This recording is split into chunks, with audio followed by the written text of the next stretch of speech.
The March 17, 2026 work session of the Gwinnett County Board of Education is now called to order.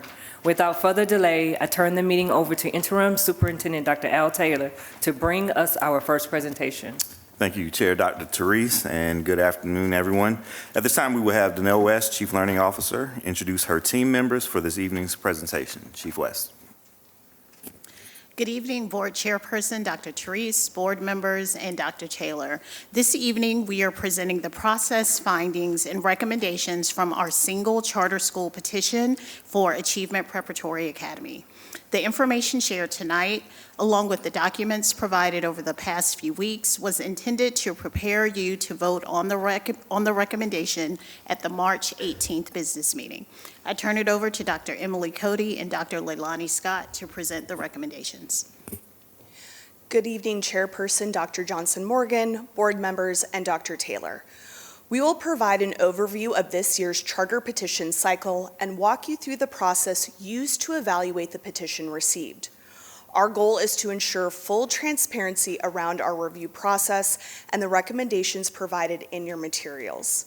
We received one petition from Achievement Preparatory Academy.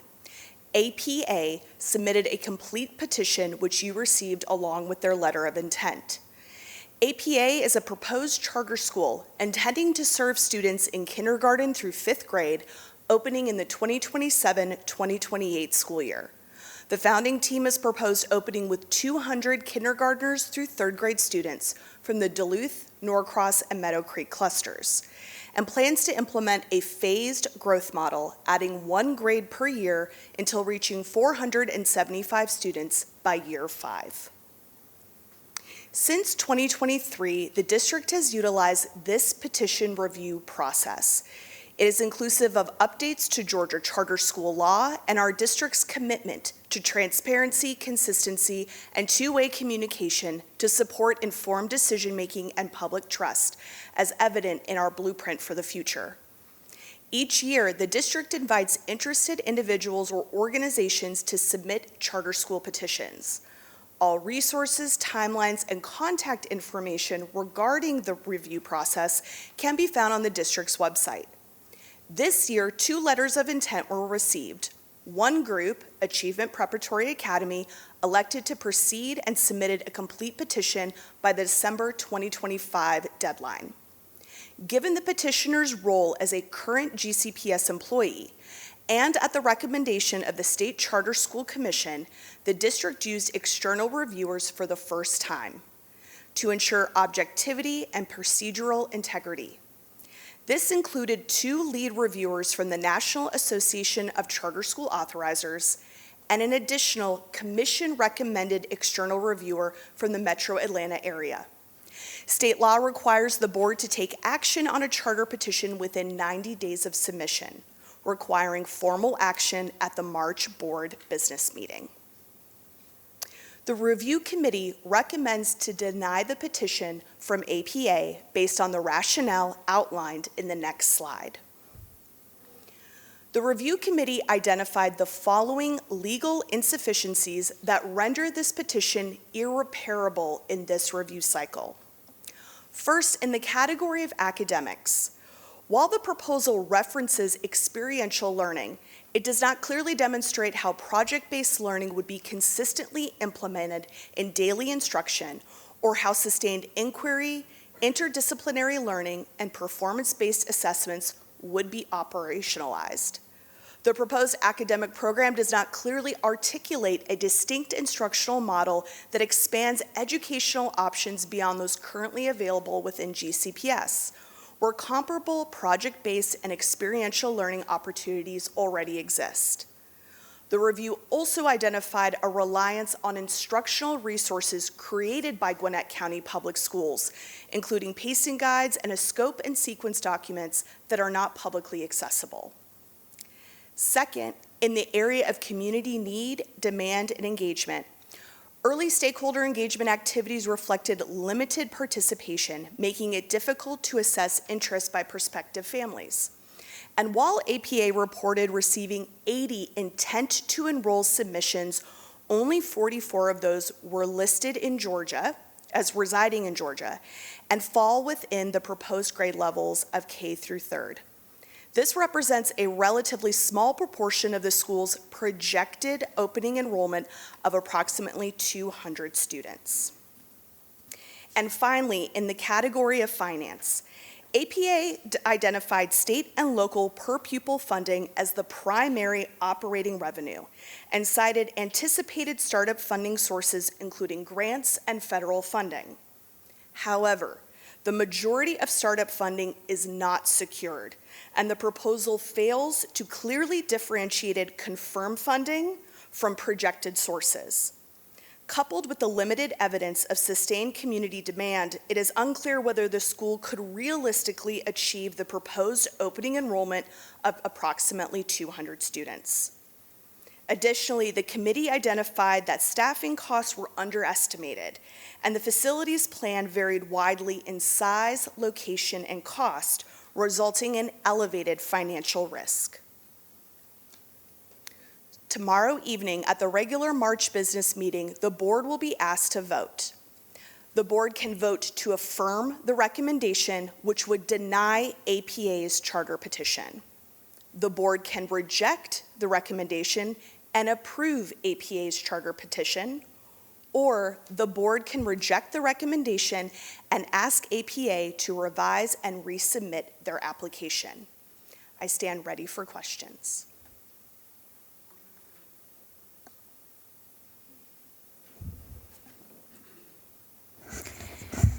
Good evening. I do want to get clarification a bit. Thank you for the information shared.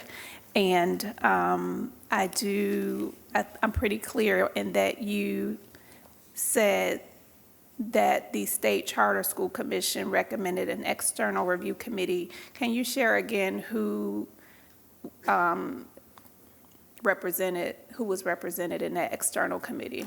Absolutely. We had 2 external reviewers from the National Association of Charter School Authorizers, also known as NACSA. That organization is considered the gold standard in charter authorization in the country. That organization has set most of the standards here in Georgia, if not all of them, and they also conducted our own evaluation as a charter school authorizer as a local district as well. The 3rd external reviewer is somebody that works for Teach for America in Atlanta and participates every year with the State Commission on state-approved charter schools, so they recommended this person as well. So it was a 3-person team. With our 2 NACSA reviewers taking lead. Yes, ma'am. And they came to a consensus to deny based on the reasons that you shared. Correct. And those 3 reasons, those 3 categories, we then also went to our internal district leadership, overseeing academics and finance specifically, to see what their review, a secondary review, also revealed, and it was aligned with what our external reviewers had also found.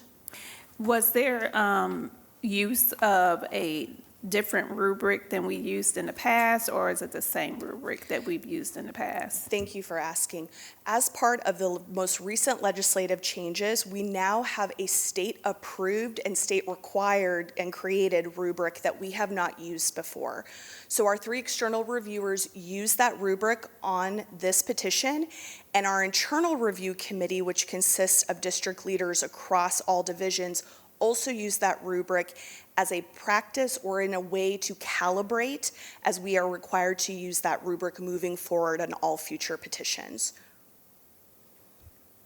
Okay, thank you so much. Of course.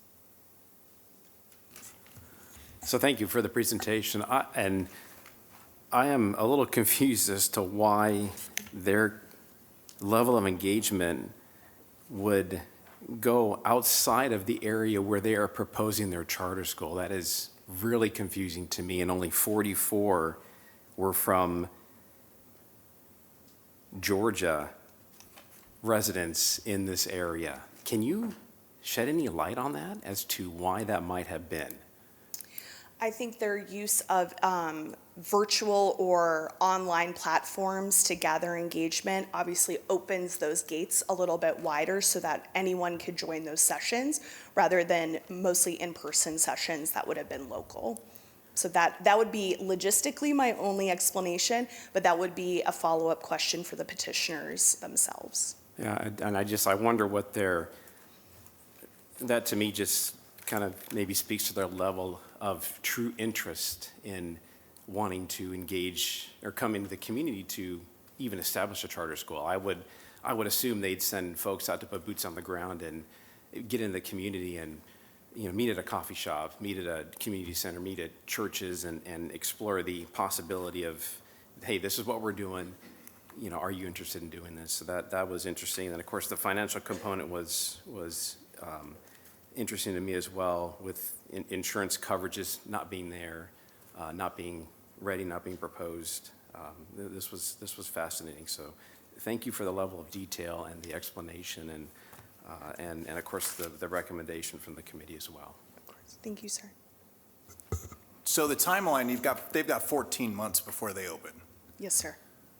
So do we have any experience in terms of charter schools in the next 12 months and how it seems to me that a key part of marketing is the yes or no.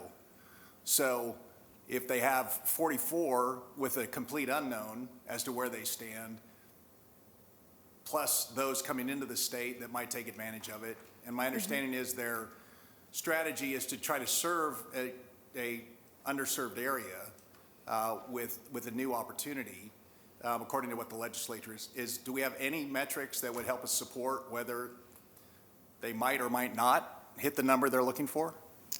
I don't know if we have I'll say this, we don't have specific metrics predicting if they would hit that number. What we have in the evidence here, based off of best practices and research, is that the evidence that we were presented today is the most information we have. We can't say that would predict for them hitting their enrollment target for that first day of school. So again, we don't have a specific paradigm or a framework that I wish we could that would magically calculate enrollment. What we use is that evidence in the moment, and 44 versus 200. At this stage in the game, we would hope much closer to 200, very firm commitments to enroll that would meet the qualifications of enrollment at that school. So living in those proposed communities and being of those grade levels. Okay. Do you know if the state and their committee, because I think I saw where they'll probably appeal to the state. Do we know if the state relies on any of the research, any of the work that we've done or the committee that we've used for making their decision? I'd like to open up to some support in answering this, because this is a ongoing conversation for us with the state. Mr. Knudsen, thank you for the question. There is a hope that once the legislation passed this rubric, and the reason why the system is using the rubric and calibrating that rubric, and the reason why the system aligned its work with the recommendation of the Charter Schools Commission is for us to be in alignment, right? So that we're hoping that the steps that we've taken are right in alignment with the steps that they will take when they consider this charter at the state level. And that's another point of calibration, so that if we denied it based on these 3 points, we are assuming, without any evidence, that they would come up with the equal 3 points. Does that make sense? But we'll have to wait and see. Right.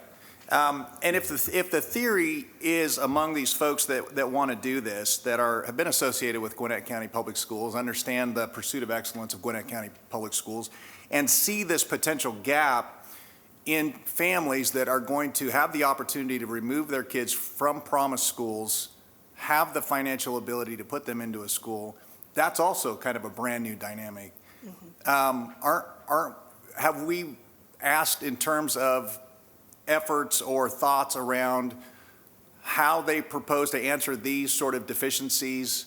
Because from my understanding is, if those kids stay in this charter under us, then the FTE stays under us. Then the dollars, in essence, stay within Gwinnett County Public Schools in a specialized school to help those kids that otherwise could go anywhere, to any other private school. So have we reached out to them for the deficiencies and had their response on this?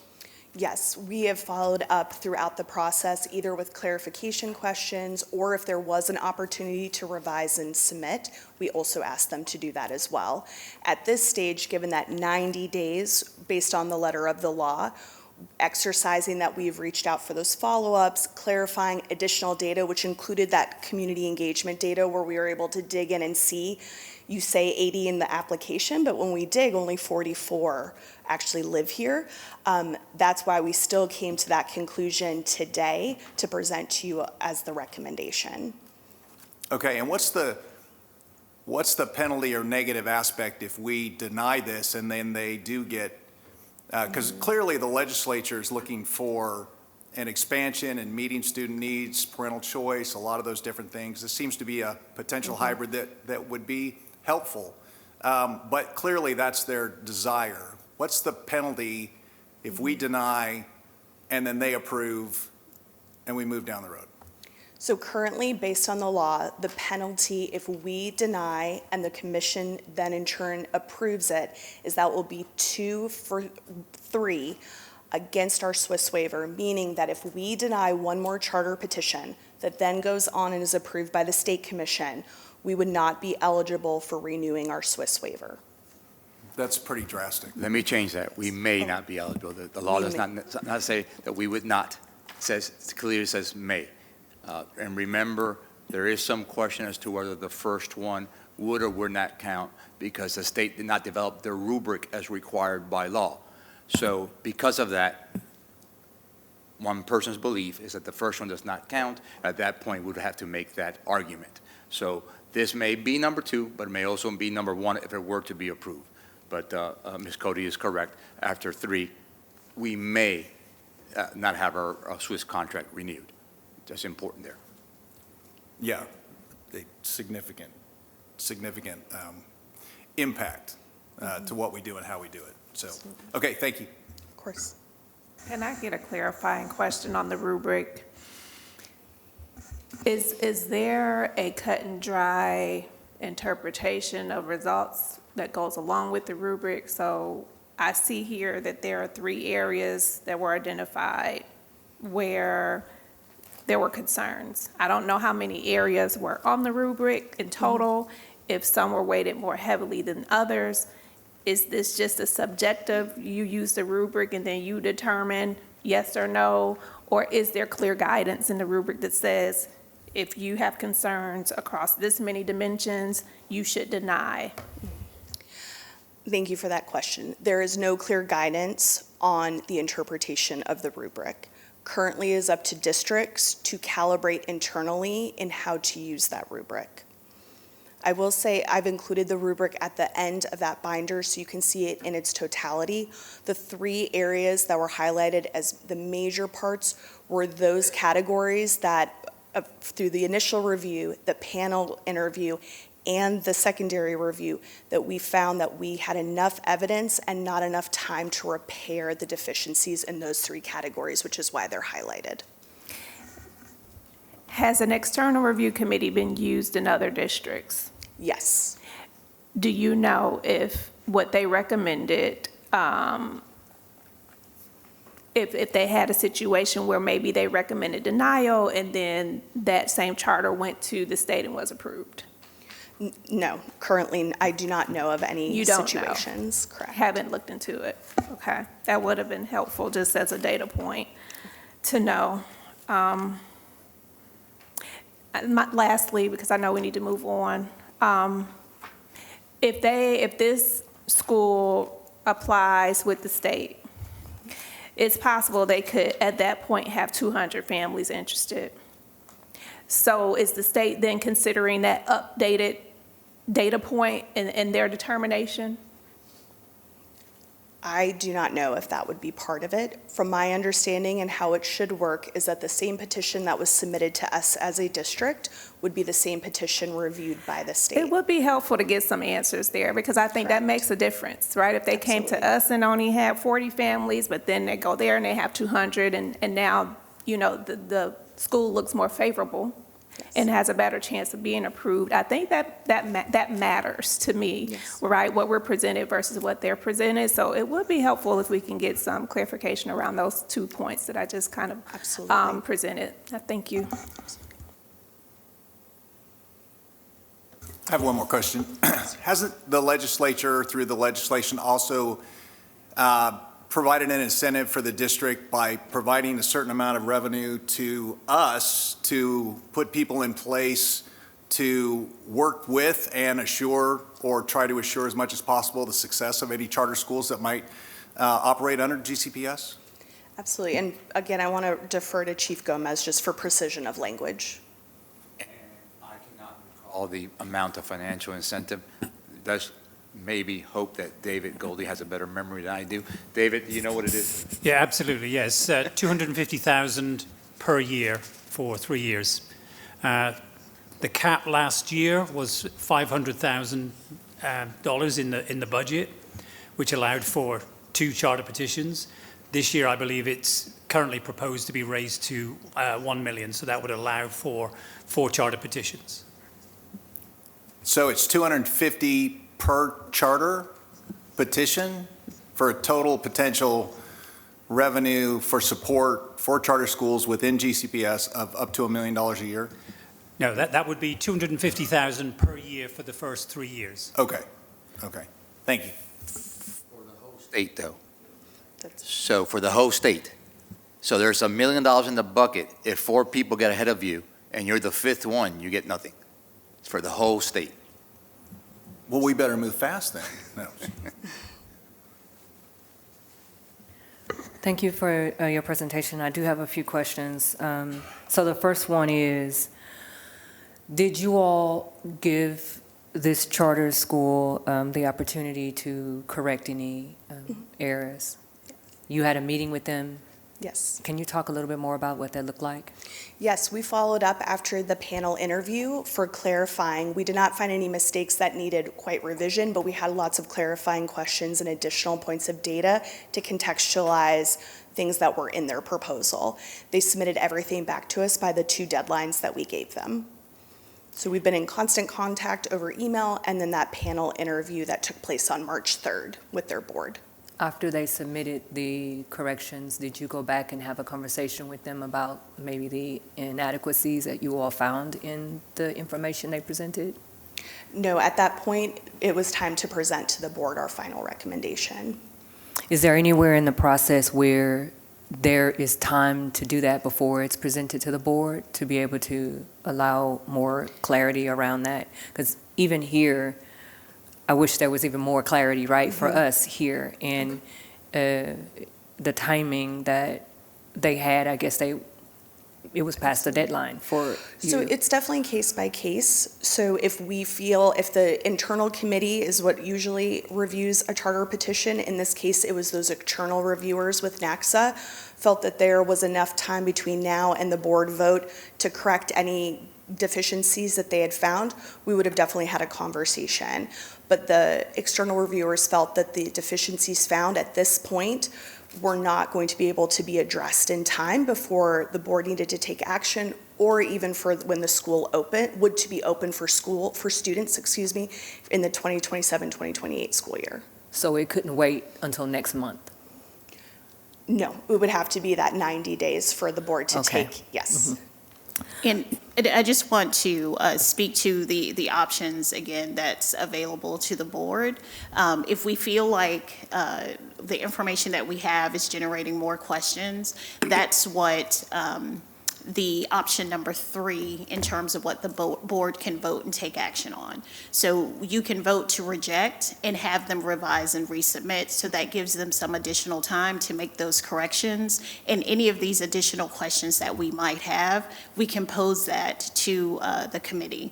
But I believe our support with those external reviewers might have ended once we got to this point in the process. So the board can vote tomorrow to reject the committee's recommendation and request that APA revise and resubmit their application, and we can give the context of some of the questions that you have that they haven't been able to present to us to date. So I have some specific concerns, in particular related to the financial budgets. And we have here where it's $55,000 for certified teachers. How much are we here? We're more than that, right? Yes. So then, I'm wondering,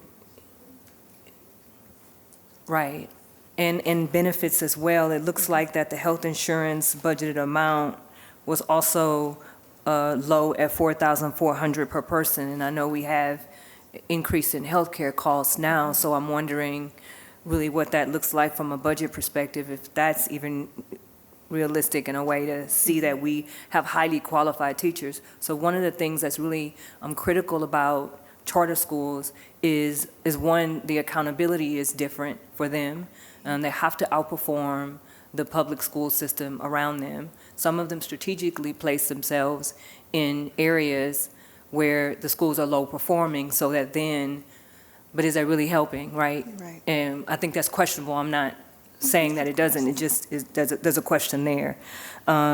So I wonder when we're looking at even the facility costs, and I have all these highlighted areas, so I'm just really, concerned about quality and accountability and making sure that the children get what they need and they have really high qualified teachers to be able to do that. And if it's at a lower pay, I just wonder where the competition is. They'll probably go to a school that is higher paid and where the benefits are better.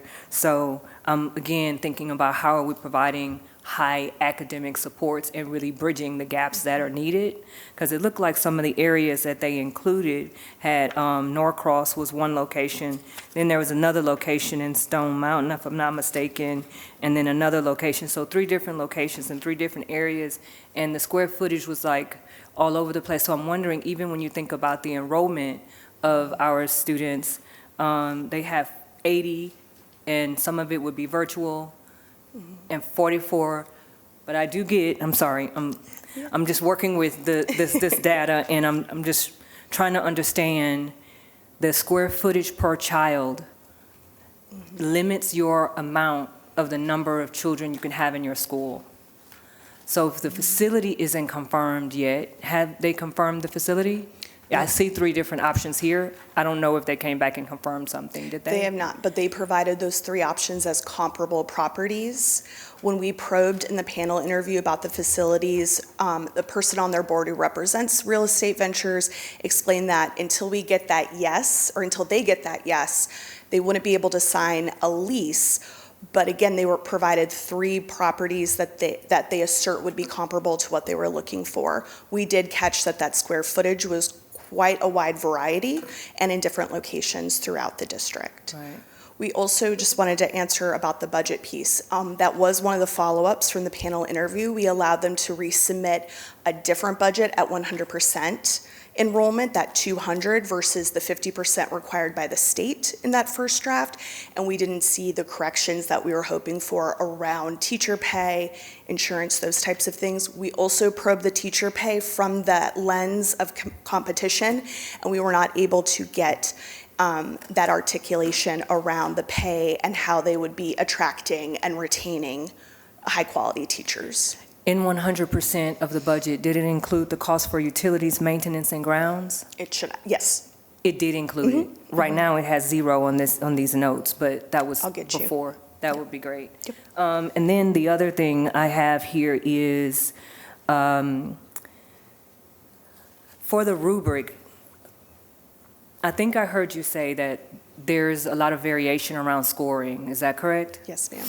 Is there a way that could be better standardized across different districts? I wonder if there's a way to make that happen where you all, I'm sure, work with other systems that maybe can have some standardization, because especially when it's coming from the legislator, one school district could have a different process than another school district, and it just feels like with the state trying to control the process, it's not really equitable. I think that there's definitely an opportunity. I think we did try to collaborate, not for the rubric specifically, with some of the other districts, just in processing and thinking about how districts were responding to the new legislative requirements. And, there's definitely an interest in some cross-collaboration with other districts around this. But I do want to kind of, think about who the external review team was. These are reviewers that were recommended by the State Charter Commission. They leveraged this same rubric, and just to make sure as we move forward in using this rubric, we wanted to make sure our internal review committee also had the same knowledge and was calibrated with the reviews that they conducted. So to answer your question, there are definitely opportunities for us to do that, and that's something we can take back as a next step. But we did really lean on the State Charter Commission to make sure that we were contacting reviewers that they would recommend to leverage this rubric so that we can have an accurate assessment. All right, and I think that's so important, and this is my last comment. I have a wondering around, really, the local school system knows what is best. I know there are some things that we look at in the rubric around innovations that any school can provide that the school system isn't already providing. I didn't see that here, and I don't know if y'all noticed it, but did you see where there was something that was absolutely innovative, that's something we were absolutely not doing that they can fulfill? No, we did not. And the use of GCPS instructional resources as their artifacts for their scope and sequence and pacing was a tangible piece of evidence reiterating that. Okay, so then it seems like the local school system should be able to know what they need. And I wonder if our legislators, our advocates, our lobbyists could support engaging with legislators around this particular legislation that really ties the hand of local school boards who really know what they need and what they want. And the whole limitation around 3 denials, then there's some type of negative action or consequence that's related to a school system making a decision that's based on the needs of the school system. And I really find that we have some opportunities to work better with our legislators to ensure that this bill could be killed, because it's really tying the hands of, it's tying the hands of our school system. I just have one kind of logistical question. In the interest of revise and resubmit, what does that timeline look like? I would have to triple confirm, but I do believe it is another 90 days from the day of vote, but I will confirm that and follow up. Thank you. What's the next one? All right. Well, thank you to Chief West and Dr. Cody. We've now moved to the next presentation and have Eric Thigpen, Executive Director of Academic Support, and Dr. Welsh, Associate Professor of Education and Public Policy, provide an update on student discipline for the 24-25 school year. Mr. Thigpen.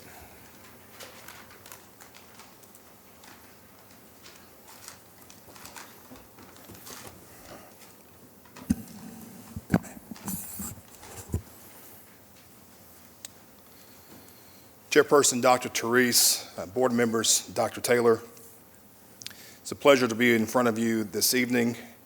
And as we really ground this work in some of the work that you as a board have already done in terms of stating your Board of Education core beliefs and commitments, we want to make sure that we call out students are at the center of every decision that we make, and that we strive daily to foster a safe, supportive, and inclusive environment. We also want to acknowledge that we have centered and grounded this work in the blueprint for the future, our strategic plan, in particular as we look at equity, looking at 2 goals, goals 2AB, which is a multi-tiered system of support, as well as 2B, opportunity and access. As we look at some of the results of that work, and we'll get into the agenda here in just a second, we recognize that our KPIs that was aligned to our strategic plan, we have 3 KPIs that this work aligns to. One is PBIS, how many schools are actually implementing PBIS. Our target for this school year was 100%. We met that KPI with 100%. The second KPI was PBIS distinguished schools. The target for us for this school year was 30. We exceeded that by 44 schools with actually 74. The third was disproportionality as it relates to student subgroups. The target for this year was 1 student group, and we actually met that as well, where we only see 1 student group that is disproportionate in relation to our student discipline data. Today, we will look at an overview of the 25-26 data as it relates to the work that's been done. Dr. Welsh will also come. As you know, Dr. Welsh has been a great friend and colleague of the district and this work. He'll give us a state and national context as well as the work and research that we're doing here in Gwinnett. And he'll share the impact of the data as well, and we'll provide time for Q&A. So just to ensure that we are looking at the right context of this data, we are looking at a 3-year comparison of data through the month of February. And this is for the 23-24, 24-25, and 25-26 school year. And the data that we'll be talking about on this next slide is pulled from the discipline dashboard. And what we found through that data pool is that 89% of our students did not receive an ODR or office discipline referral, which really reflects on a strong Tier 1 culture of support for our students. In addition, the total number of students receiving discipline incidents is lower than the 23-24, but slightly higher than last year. We also acknowledge that the number of students receiving in-school suspension is down, and the total number of students receiving out-of-school suspension is also down district-wide, which shows a shift towards less exclusionary practices. We know that fewer students were referred to a tribunal compared to the previous 2 years, and in particular, Black student referral rates are lower than the 23-24 and 24-25 school year. Fewer students receive exclusionary consequences across all categories as compared to the previous 2 years. And we also acknowledge that there's still some work that needs to be done. And so despite some improvements, our Black students continue to be overrepresented in exclusionary consequences relative to their enrollment proportions. This highlights a need for ongoing evidence-based interventions, staff training, and accountability. And finally, in our elementary schools, Rule 5BB has crept up from being the 4th most frequent rule violation to the 3rd most frequent rule violation. This gradual trend suggests a need to revisit classroom management strategies with our teachers, as well as conflict resolution skills with our students, and to reinforce Tier 1 behavior expectations at the elementary school level. We are committed to continue to support our teachers and students and expanding opportunities for restorative approaches, providing targeted coaching and professional learning sessions for our staff, using good data-driven measures to ensure consistent practice that's proactive and it's supportive of our students. And with that, I'm going to turn it over to Dr. Welsh, and he's going to talk and dig into a little bit more about the practice that we've seen over the last couple of years. Dr. Welsh.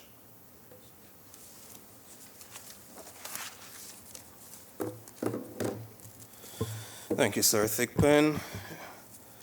Board Chair, Madam Therese, Dr. Therese Johnson Morgan, and the honorable members of the board, Superintendent Dr. Taylor, and the esteemed district leaders and staff, my fellow educational stakeholders, good evening. My name is Richard Welsh, and I am an associate professor of education and public policy at Vanderbilt University. Tonight, I am honored to provide an update on the work with district leaders to understand the prevalence of and disparities in students' disciplinary outcomes, as well as to identify and implement evidence-based reforms to reduce discipline disparities.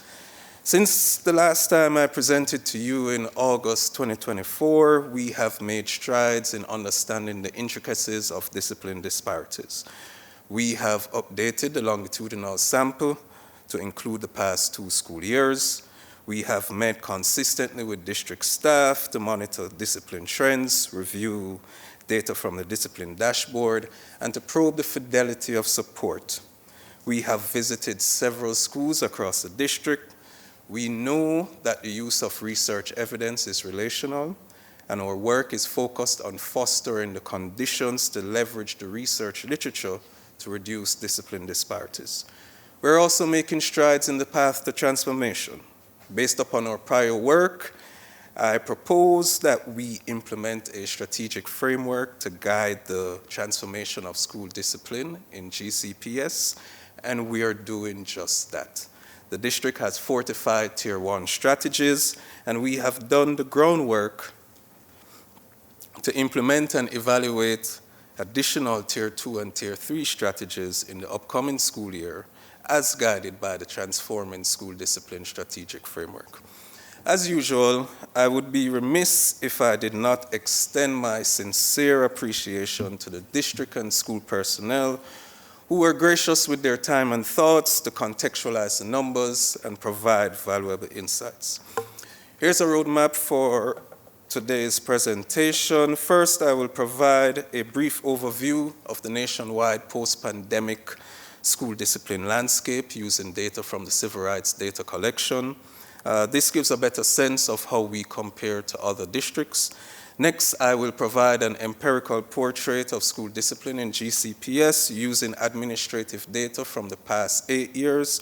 So this is from the 2017-18 through to the 24-25 school year. In addition to the quantitative data, I also collected multiple forms of qualitative data to better understand the disciplinary process in schools. This included school visits, board meetings, meetings with district staff, attending professional development workshops, and analyzing district-level documents.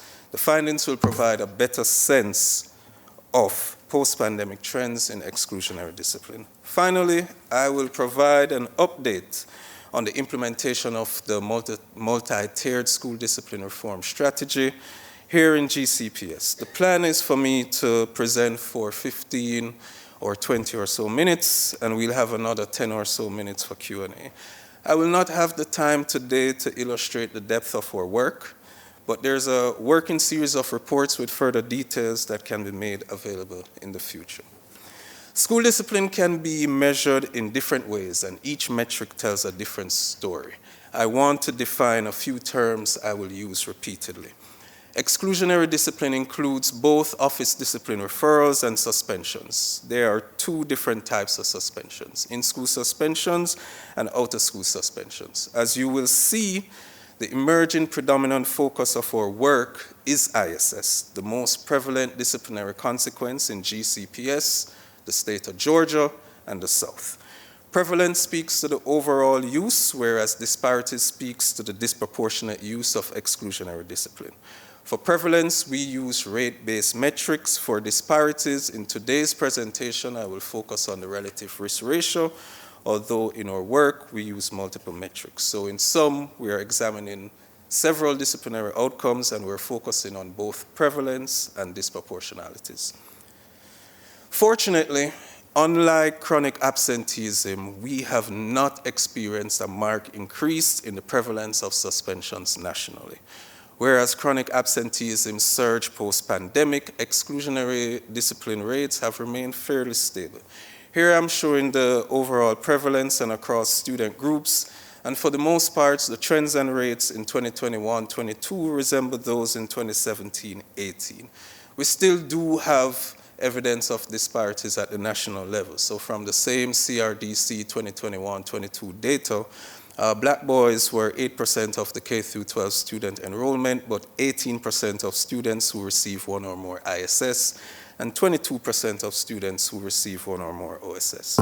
Similarly, black girls were 7% of the K-12 student enrollment, but 11% of students who receive one or more ISS, 13% of students who receive one or more OSS. So although we see that the school discipline landscape has remained fairly the same nationally and similar trends with the post-pandemic, we're also seeing notable variation across states and districts. So, for example, in some states we've seen changes in the nature of the disciplinary infractions. So, for example, in Missouri, they had the highest drug-related incidents in 2022-23 for the past 15 years. Some states have experienced an increase in post-pandemic OSS rates. So, for example, Arkansas and Missouri, California as well, where they're beginning to see the suspensions gap grow.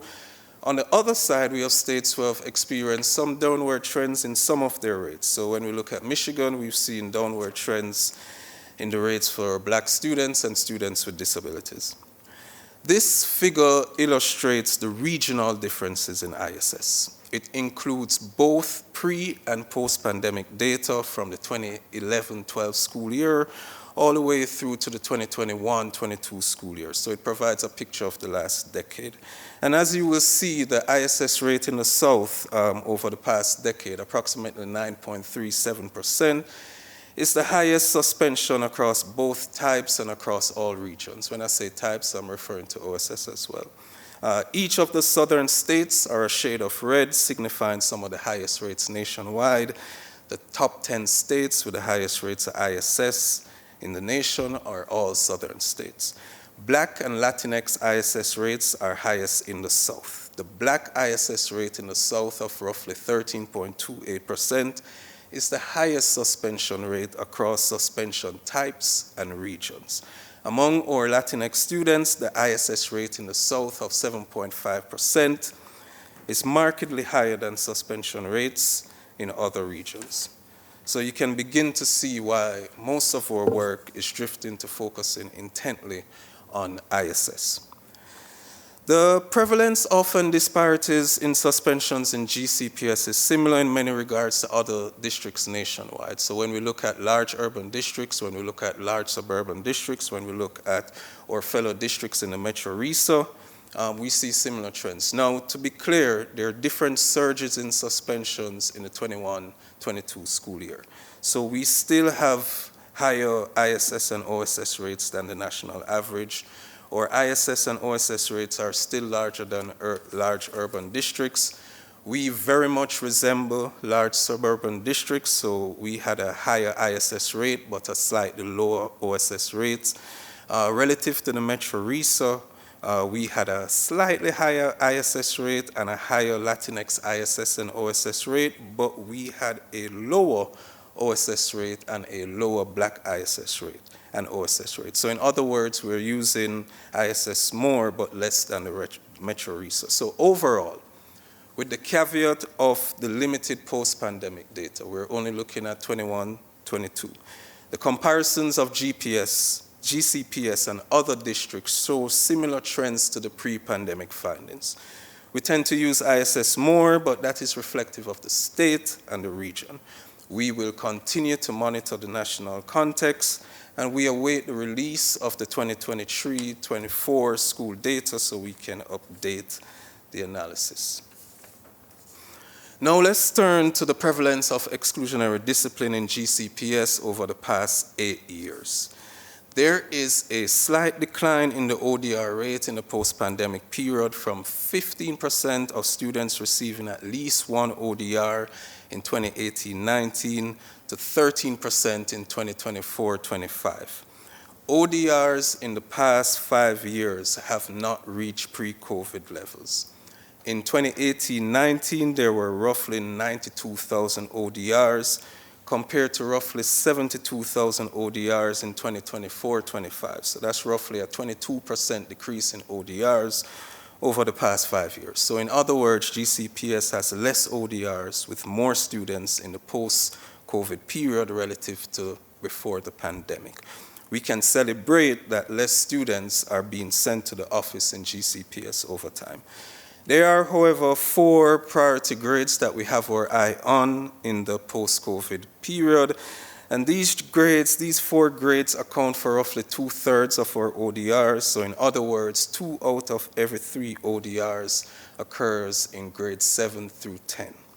Suspensions, whether ISS or OSS, are the most frequently used disciplinary consequences. Our ISS rate has slightly decreased relative to pre-COVID, so from 8% in 2018-19 to 7% in 2024-25. Our OSS rates have remained fairly constant at 5% in both pre- and post-pandemic periods. The Black ODR rate in 2024-25, roughly 18%, is about 3 times the Asian ODR rate of 6% and twice the ODR rate of our white students at 9%.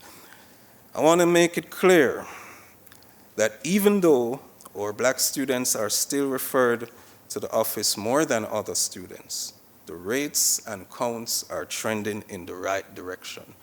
For instance, the Black ODR rate has decreased over time. In 2018-19, 21% of Black students received an ODR, compared to 18% in 2024-25.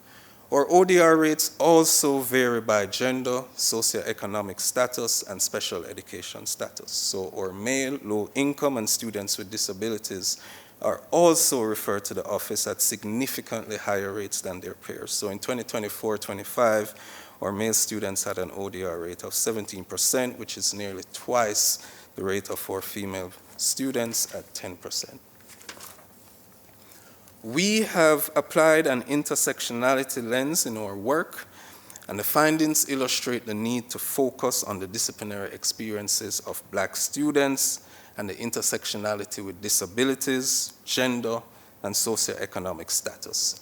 Our Black students with disabilities are a student group of urgent concern, but we've been making progress.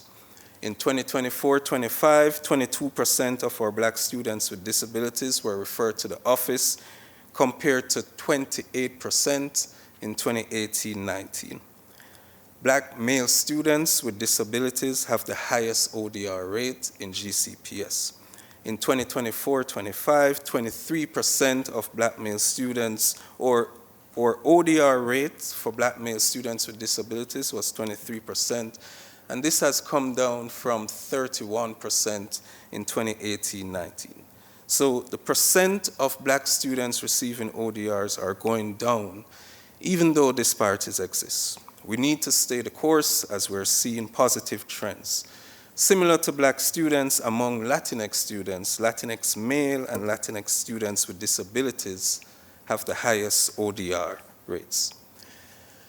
Attendance-related offenses account for a significant proportion of exclusionary discipline.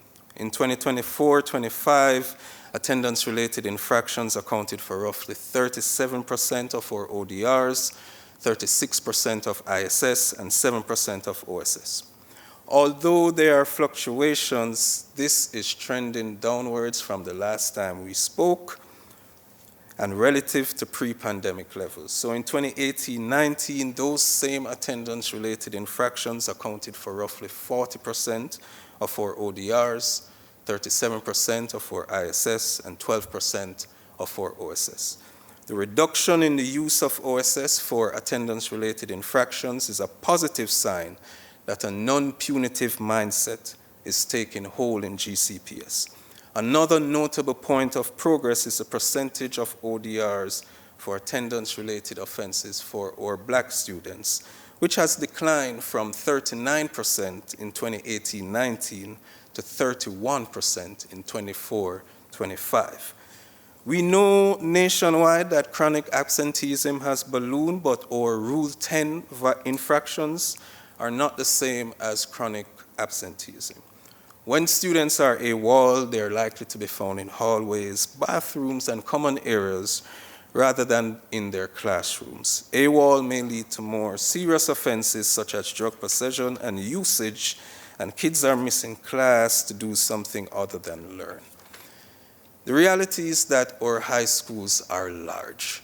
Sir Rodney Jordan and the South Gwinnett High School provides a good model of how we can be more effective in monitoring the vast spaces in these schools. So school personnel are fixed in the hallways, allowing them to monitor spaces, build relationships, and respond to classroom disruptions in their zone.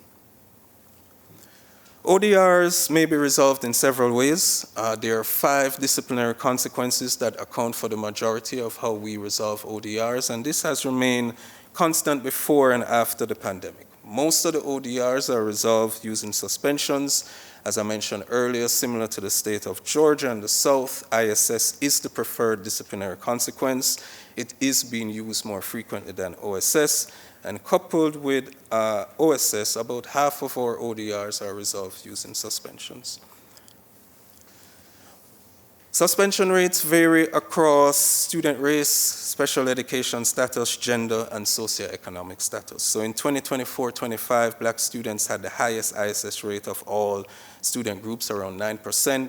Our male ISS rate is nearly double the female ISS rate. Our FRPL students also had a higher ISS rate than their more advantaged peers. The trends in OSS mirror those in ISS as well.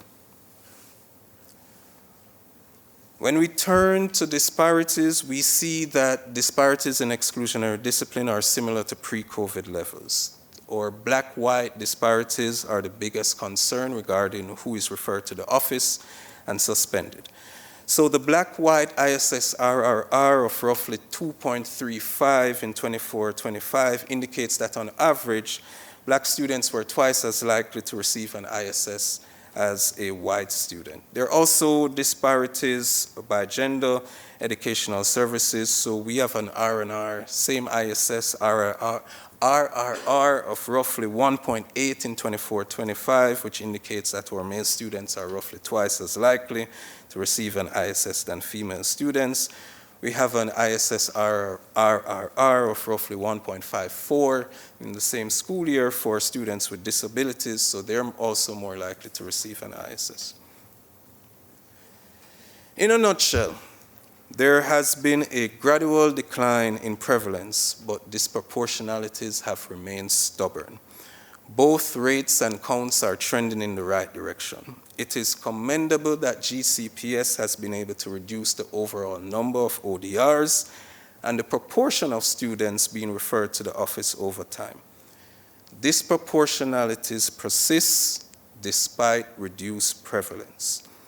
Phase 1 of the journey may be seen as a progress in reducing prevalence. The second phase of the journey is progress in reducing disparities. Here, GCPS still has work to do.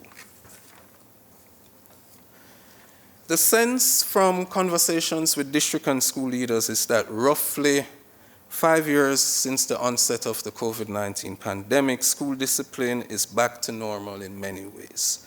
The hope is that a culture shift is taking hold, a shift from punitive to support, with the development of a database progressive continuum for managing student behavior and addressing student behavior from a preventative standpoint. The progress in school discipline can be plausibly attributed to support-oriented structures and initiatives. GCPS is also invested in innovation in school discipline by identifying and learning from outliers and creating learning opportunities focused on school discipline.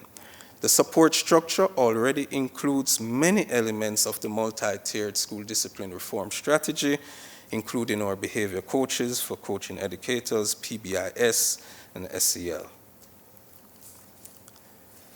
What we do in partnership work influences what the district does.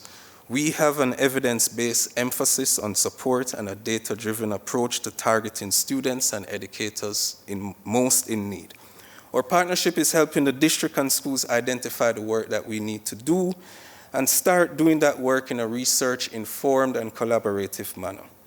Our work is bringing coherence to what GCPS is doing to reduce the prevalence of and disparities in students' disciplinary outcomes.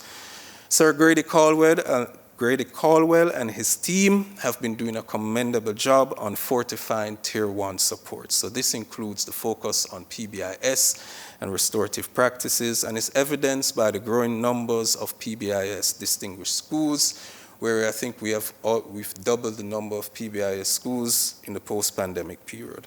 We have identified and documented cases to reverse engineer in managing attendance-related infractions, as well as our Student Support Center, and we are continuing to find ways to share best practices in the district. We have also done the groundwork to begin investing in evidence-based interventions to support educators, namely our empathetic mindset intervention and intervention to support students, namely our self-affirmation intervention. Educator-focused interventions target relationship building and classroom management. Authentic and whole engagement is necessary. Relationship building skills is a key component of students knowing that you care for them. This flows from the belief that support rather than exclusion is a better response to the need that student behavior communicates. Empathetic mindset is a low-cost, low-intensity intervention targeting teachers. The intervention is around 45 to 70 minutes and is intended to shift teachers' mindset about student behavior. In addition, we are investing in coaching, as there is strong evidence with experimental study design for coaching to reduce disproportionalities, not solely prevalence. Our student-focused self-affirmation intervention also has strong experimental study design evidence, and it prompts students to focus on the positive aspects of their identities. So the transformation train is already on the track. We are finalizing the list of Tier 2 and Tier 3 schools. This list is not just based upon the metrics, but we have visited schools, done dialogues to figure out how best to implement the strategies to get a sense of what they're doing. We've also met with district staff to contextualize some of the numbers. We have also connected with the creators of both of these interventions. So we are starting with evaluation in mind, and we are considering metrics of success and how we can evaluate and continuously improve along the way. So it won't be a one-time professional development. In conclusion, we continue to thought partner, monitor trends, brainstorm strategies, and curate discipline dialogues. We want all ISS to be an engaging multi-use space loaded with student support. We see ISS as a space to embed restorative practices with spaces for de-escalation. We want to invest in expanding the capacity of ISS personnel to provide mentorship and to play a key role in the disciplinary process in schools. And we have identified examples of successful student support centers as models. Shout out to Dr. G and Sir Fulga at Linear MS and Sir Marsky at Pinckneyville for the thoughtful work they're doing in reimagining ISS spaces. We will convene and brainstorm strategies with a handful of other districts seeking to move away from punitive practices this summer and in the fall. The School Discipline Policy Academy will offer district leaders an immersive opportunity to engage with each other, to engage with the data, to engage with the research evidence. It will be an exchange of ideas that's focused on translating the knowledge from the reports into practices. We've made informal invitations with a select number of districts. We're finalizing activities from the pacing to the homework to the program. We're also finalizing logistics from the hotels to the meals. Finally, we are exploring how to better use screener and survey data in school-level school discipline decision-making in our Tier 2 and 3 schools as a component of the MDS-DRS. So how do we use data? How are educator and student well-being measured? How do teachers know they are valued and recognized? How do we monitor the actions we take based upon the data? These are overwhelming questions, and we are trying our best to make sure we can draw insights from the rich data that we have here in GCPS. Thank you all for your time and attention, and with that, I welcome your questions. Thank you.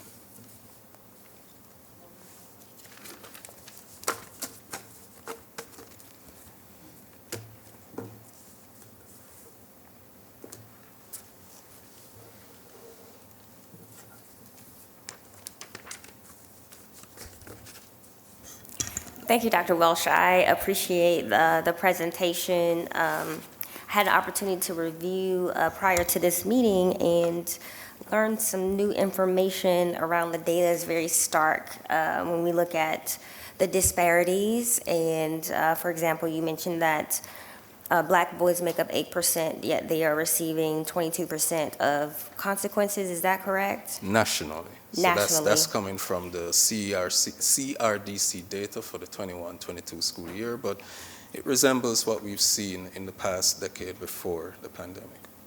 Okay, thank you. And then you mentioned that Black girls make up 7% of populations, but yet they receive 13% of infractions.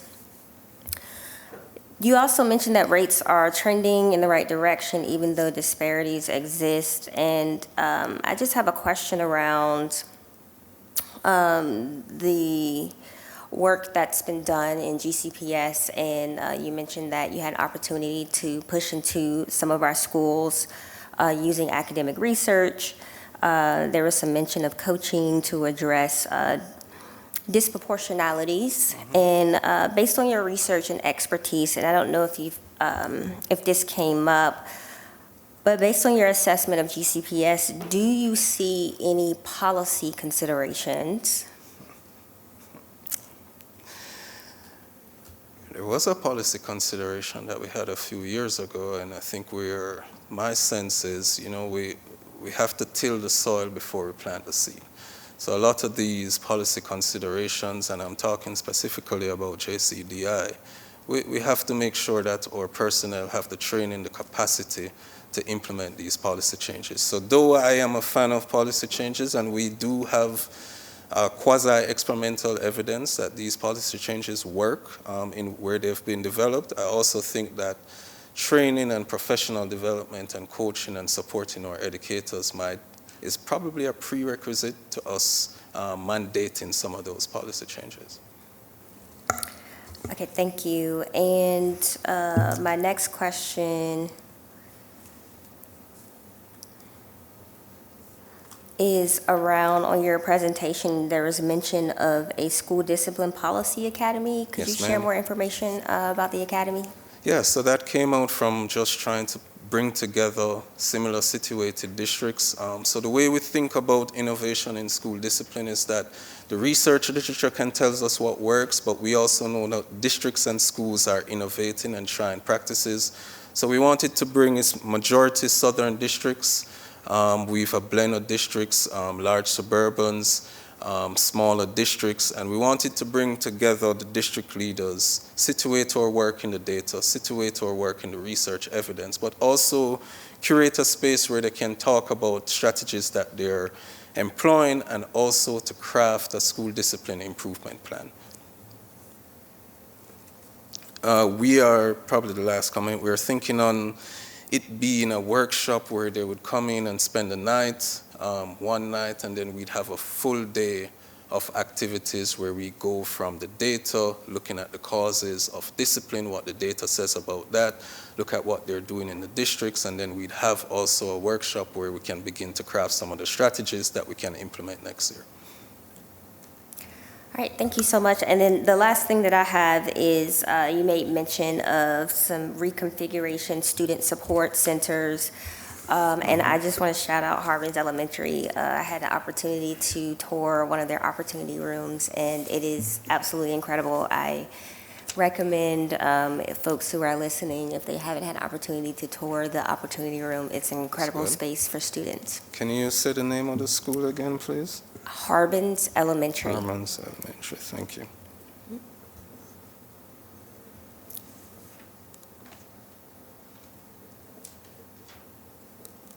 Good evening. Thanks for your report. Obviously, a lot of work has gone into this.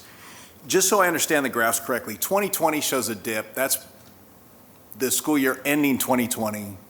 2019-20, yes, sir. 2019-20, 2 months not in school, right? So, and then you see the V, and then we start to come back a little bit up in 2020-21 when we return to in-person a little bit, and then 21-22 was a full year. The V is what we at the seeing. Most we had maybe 65% of our kids in school I mean, it grew over time, but some schools had 65%.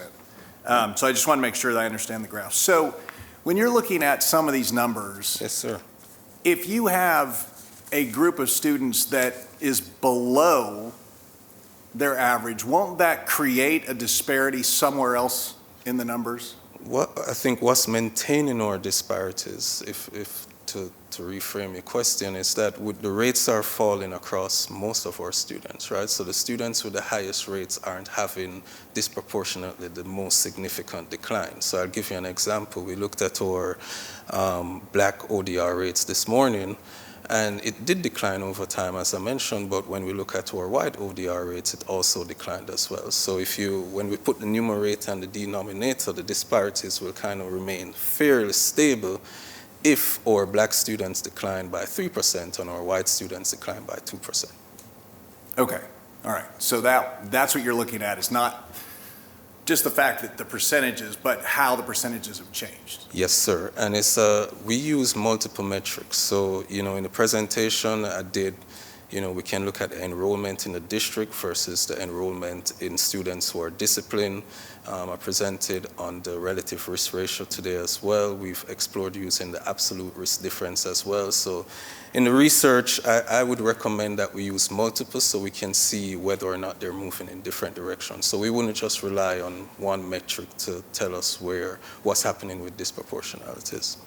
So in your response to the research, do Yes. you look outside and try to figure out what the dynamic might be in terms of those that have a lower discipline rate versus those that have a higher, no matter what the demographic? And then try to identify in your response to that what we as a school district can do in those areas where the prevalence of those dynamics that might create a higher discipline is factored in. Yes, and I think you've hit the nail on the head, and that's the reason why we focus on prevalence and disparities. So I didn't just talk about rates, and in the conversations we have and in how we approach our work, we focus on both. So, we had a whiteboard session a couple weeks ago where we were looking at schools that had low prevalence but high disparities. And this is something that we see nationally, where you might have a set of schools where their prevalence is higher, but their disparities are low.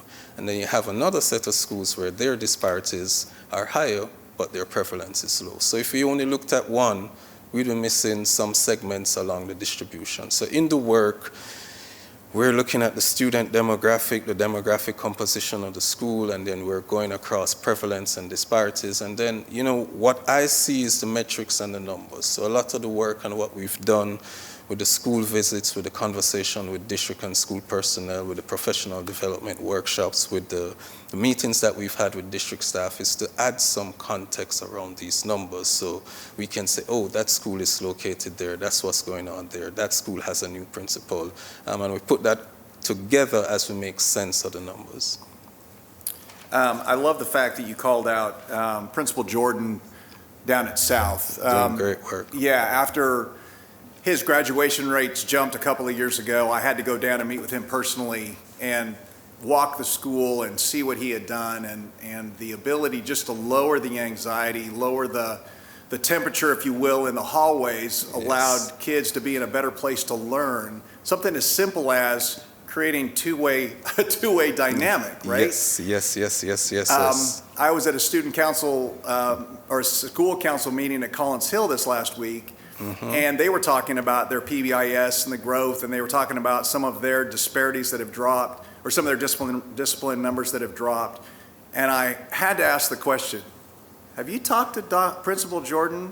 And she said, absolutely. We sat in on his breakout at the last leadership last summer, began to implement some of those things. Now, their school's laid out differently, so they couldn't just duplicate it the way that he was able to do it. But it was encouraging to see that cross-pollination within the school system where we saw success. And we want that, and it's happening more than just that principle. So in some of the visits that we've had, conversation around attendance-related infractions, that same comment has come up. We have spoken with Dr. Jordan. We did see him at the Leadership Institute. So what we're trying to do is we have those formal opportunities, we want to elevate that even more. And just again, props to Dr. Jordan and what he's doing. I think we've been over there maybe 2 or 3 times in trying to, see his approach to understand the zones, to see how it plays out in real life, and double-checked his numbers again this morning as we prepared, and his 3-year trajectory is commendable. Last comment, Ms. Stone brought up Harbins Elementary. I wanted to throw out North Gwinnett High School. My kids all graduated from North Gwinnett. And one of the things when I talked to the principal that was there when my older children were going through, he said there were a couple of things they did when they were 9th out of 13 high schools in Gwinnett. They did AP for all, which was kind of out front and just making sure that everyone had it. And then they also implemented what they called silent lunch. So they changed their schedule. They extended their lunch period because kids are social. And what they did then is kids began to slip or their grades or different things would happen. Then they would take half of that lunch period and they'd have the chance to eat their lunch and then they'd have to go to silent lunch. And it gave the kids agency. It gave them a determining, hey, I want to hang out with my friends. I don't want to have to go do math or whatever. So it lowered their ISS. And check me on this, but I want you to look into it. I think it's something that could, again, be a great example, a great model. I believe it lowered ISS numbers because they were handling it themselves during lunch, and it created an increase in performance because the kids just weren't being removed from a class or the school day or whatever. They were being put into a place where they would spend some time focused on those areas of deficiency. Gotcha. And so I just throw that out. I think he said that the principal said that those 2 things were radical, and their North Gwinnett now hovers at number 2, number 3, just recently. So, but anyway, I just wanted to throw that out. Thanks for your work. I appreciate it. Thank you, sir. Duly noted. Oh, he's going to compare us number 2, number 3. I like that. Thank you for this presentation. I know, too, a lot of work goes into this, and I loved that you talked about the fact that you definitely visited the schools and did a deep dive into their individual environments and had open dialogue as to what was happening, what was working, what was not working, and especially those schools that were part of the PBIS structure, and talked about how those numbers of schools have doubled. I think you mentioned since COVID. In the post-pandemic period. Post-pandemic, yes, yep, post-pandemic, which is incredible, which is so important to all this work that we're doing to help improve these numbers. I too have to echo Mr. Knudsen. I love that you pointed out Mr. Jordan, because he's really been, and I'm going to say it as it's kind of the poster principle of what has really worked very well. I remember seeing him on the news talking about what's been successful and sharing that success across the other schools, and it really has showed a marked decrease in those referrals back down to the office.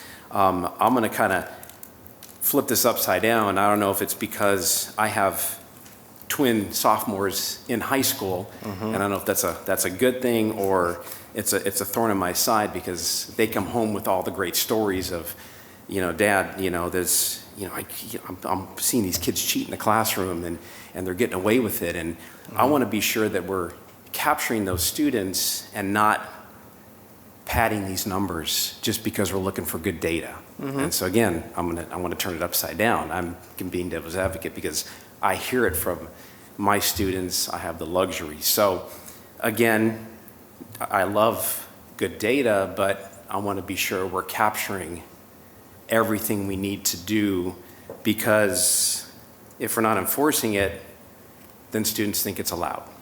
And again, this is just something we want to be good stewards of creating good students to go out into the world and be good citizens at the same time. And this speaks to bigger picture that all of us on the board have talked about for a long time. And it's everyone connecting the dots. It's the principals. It starts from the top, really starts from the board to that supports the district, that supports the principals, that supports the teachers, that supports the students, down to the family level, down to the community level as well. So there's so many puzzle pieces that have to work and fit together just right. Yeah. And we know that. I agree. So this is very big. It's bigger than me sitting in this seat as one person. Yeah. And we talk about this all the time. And we talk about, each student from the different perspective. And so you have one student that they may steal that apple because they're hungry, they don't have the means, or the other student steals the apple because they think it's fun. And how do we discipline those two different students differently? So we talk about that all the time. And so this is something that's just a big picture. So again, I get the luxury of my kids, whether that's good or bad, but this is what I'm hearing. So just a couple comments pointing out, but I always appreciate this presentation and putting it out front and center. So thank you again, and Mr. Thigpen. Yeah, Mr. Gasper, thank you for your comment. I just want to respond to the question or the concern in conversations with your twins. And so while our numbers are gradually going down, there's not this drastic movement, right, which may suggest from a research data standpoint that we're fixing numbers. This is a gradual decline, which really speaks to a cultural shift. And Mr. Caldwell says it well, and I just want to shout him out just for a second because he's done an amazing job of combining two offices. So Mr. Caldwell started with us in the year of 2022, the Office of Behavior Supports and Interventions. This past year, we asked him to take over the Office of Student Discipline as well. And so the branding of that office is now the Office of Behavior Support and Student Discipline. And he's made it his charge to all of our schools and our stakeholders that we are going to be just as good as holding the standard of student discipline before in terms of expectations, but just as much as we consequence those students, we want to make sure that the supports, the interventions, wrapping our arms, the relational work is just as important or maybe even more so. And so there's a balance here that's happening. The standard is not lowered whatsoever.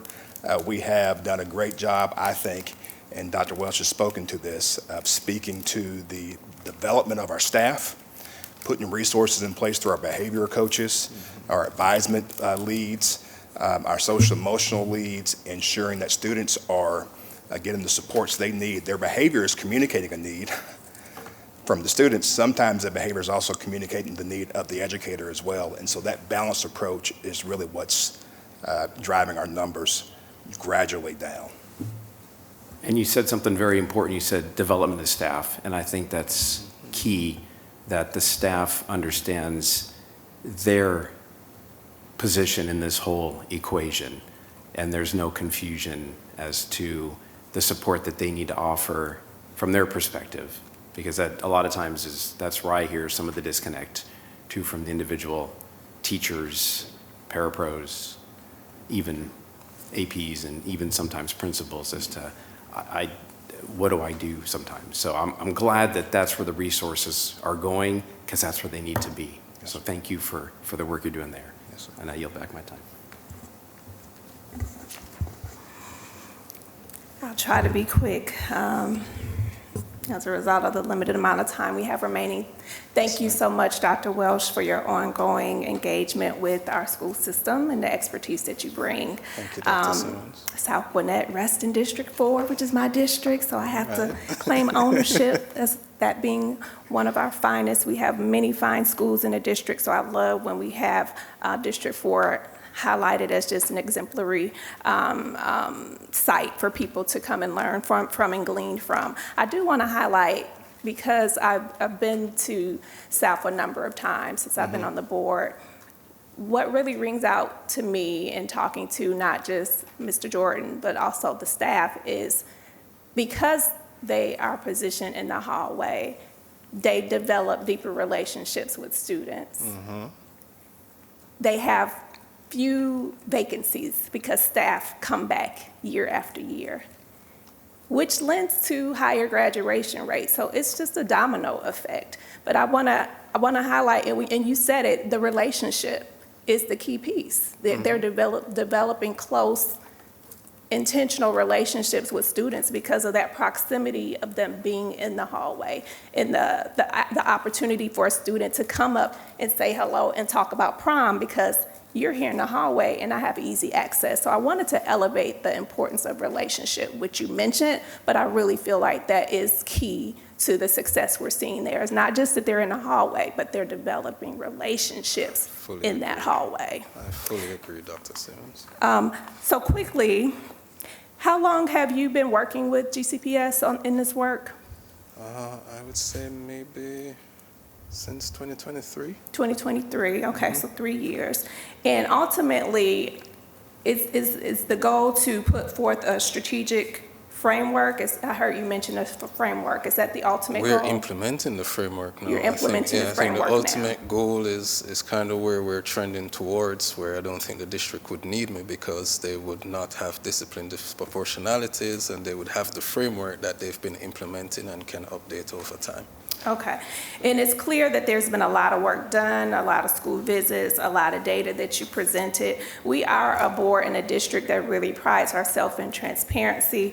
And so I'm just wondering if that framework, is it already something, and this might be a question for the district, is it already something that's available to stakeholders on our website to access, or how can we be transparent in the work that we've done and in the work that we're continuing to do and will do? How can we increase that transparency in bringing our community along with us on what we're accomplishing here? Yes, ma'am. Thank you.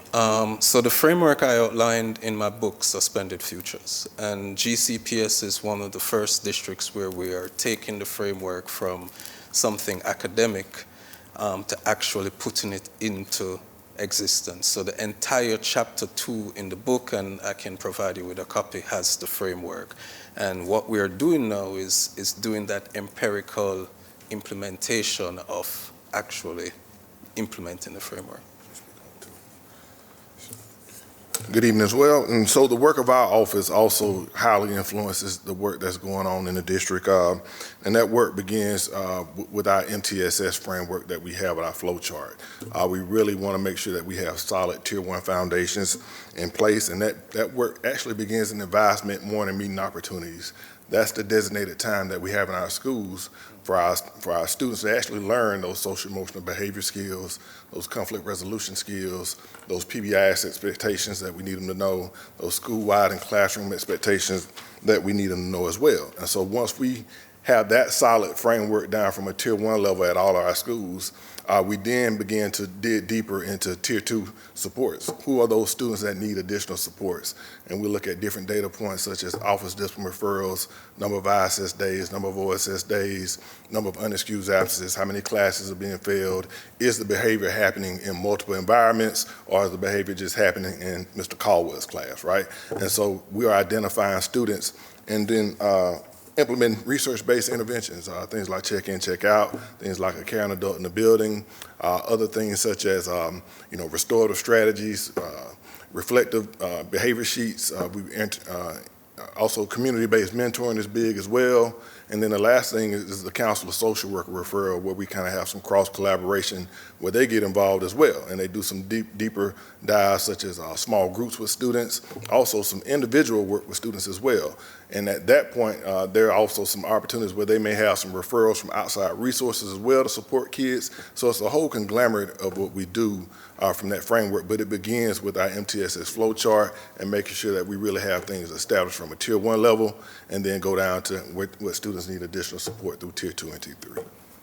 Right, thank you for that recap. And just in closing, I would, if not already being considered, just encourage an impact report be considered, just to ultimately share and celebrate with the district where we've seen some wins and some growth and closing of gaps. We've endeavored on a multi-year partnership with Dr. Welch. It would be fantastic to have some type of report to come out of this partnership to support that the time, the effort, the energy that went into the work yielded positive results for the school system. Thank you so much. Thank you, Dr. Simmons. We have that report loading, and I think if I'm remembering right, it was inspired by your comments at the previous presentation. So since we've started the work, the policies, programs, and personnel changes that we've been making, I have been trying to document and monitor all of those. So, kind of pushing Sir Grady and his team to really document and tell me exactly what they're doing. So the ultimate goal is we'll be able to pair these numbers with what we've been doing and what the district has been doing since 21, 22, all the way through now here. So we'll be able to match up and tell When the you story. come back, we'll have an impact report. I might send it before. Thank you. My understanding, Dr. Taylor said, is we will all get a copy of this book. Yes, So ma'am. we can read this further. Thank you. Autograph, right?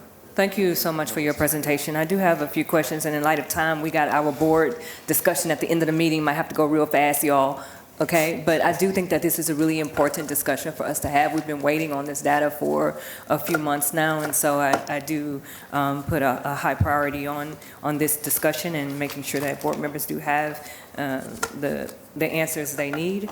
So first, I want to start off with, of course, we know the data tells the story, and certainly appreciate all the data you shared. I'm wondering around the correlations related to literacy, related to climate culture data of our schools. So we know that there's a direct correlation around a sense of belonging and hope that is related to discipline. So those are some things I'm wondering, how did you look at any of that, or is that something that is going to be planned in as part of your impact report? We have just got we now have the screen and survey data, and we're going to use that for the climate and the culture piece, as well as the well-being piece. And then the literacy, we're always attuned to the overlap with academic performance. So when we go about looking at the list for Tier 2 and Tier 3 schools, we're not only looking at discipline, but we look at how they've performed academically over time. We also have our eye on the promise list as well.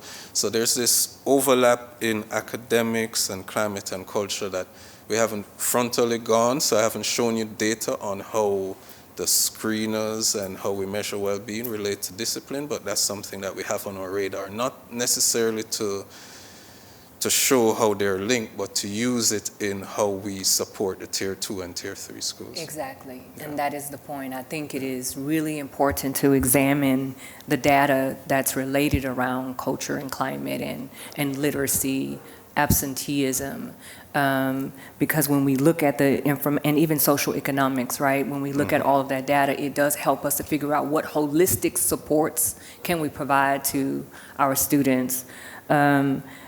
The other question I have is, did you visit Meadow Creek High School? I did not. That was not one. I did not. That wasn't one of our high schools. Did you visit Berkmar High School? No, I did not. Did you visit, okay.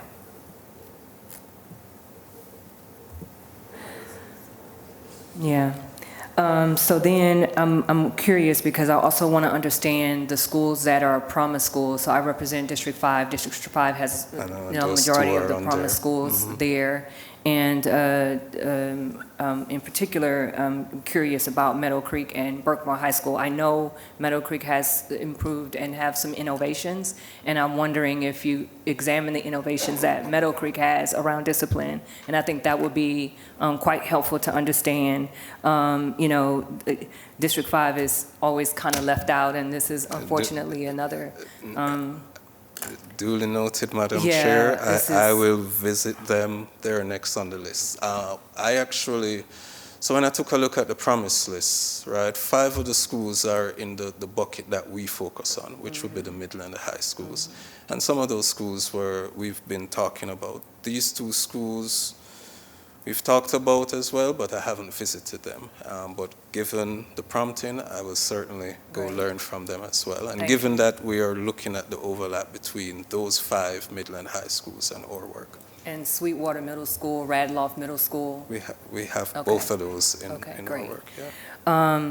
So when we look at, did you examine data on recidivism?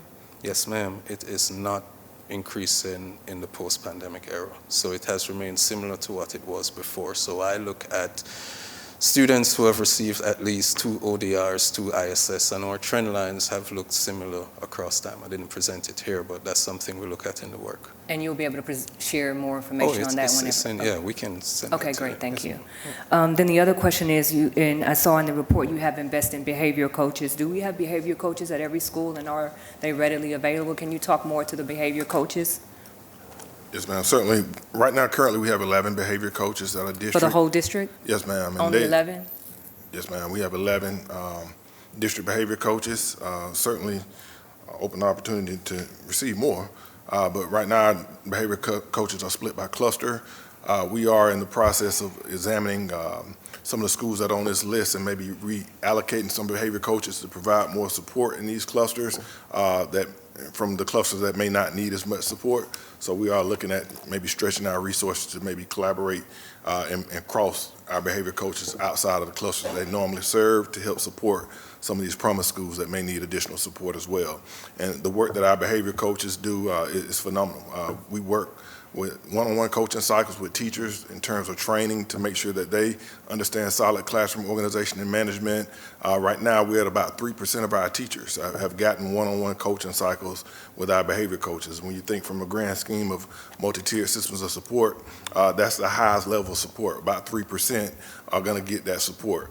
Other things that we've done as recently as Friday, I got a chance to go out to Picnickville Middle and check out some professional learning that was done. Phenomenal presentation on challenge to champion, how to make your biggest challenge student your greatest success story. The whole faculty got that presentation, and all the feedback was timely professional learning that we needed right now in this moment to be able to support the kids that we have. So. Okay, thank you. Then the other question I have is the support before the incidences. So how are we really intentionally engaging in anti-bullying work? How are we intentionally engaging in conflict resolution? Because oftentimes, when you talk to some students, they don't know how to manage, self-regulate, right, and anger management. And some of the incidences could also be thwarted with investments in before the behavior happens in different programs and initiatives. So my wondering is, was that something that you looked at, and is that something that is planned? Yeah, so certainly that work starts at the Tier 1 level, which I mentioned earlier. We have advisement and we have morning meetings. These are designated non-academic times for that kind of work to happen. We've invested in programs such as Character Strong, which really speaks to a turnkey program for our teachers. So they don't necessarily have to recreate something that's already there, but those lessons are centered around things like conflict resolution, things like bullying, things like how to make those responsible decisions, and just really giving our kids an opportunity to really just learn this stuff outside of a non-academic structure, right? And we'll be a community as well. Okay, so one of the things about that is I wonder if we got feedback from the students, because I have heard that they don't like Character Strong, or they want to see something very different around that advisement, and some of them don't have conflict resolution or anger management supports. So I don't know if the effectiveness of it varies from school to school. So I also wonder, where are we looking at the data as well around school-to-school execution related to Tier 1? Yeah, so our office has a coordinator of social emotional learning and advisement, and she's in the process now of doing walkthroughs to look at and view advisement in morning meeting sessions at the local school levels. We were just at Phoenix off Sugarloaf this morning, just reviewing that SEL time, and got a chance to see a phenomenal lesson where kids were able to have that organic conversation and discuss. So I think it varies from school to school. I think certainly there are opportunities for us to get better in it.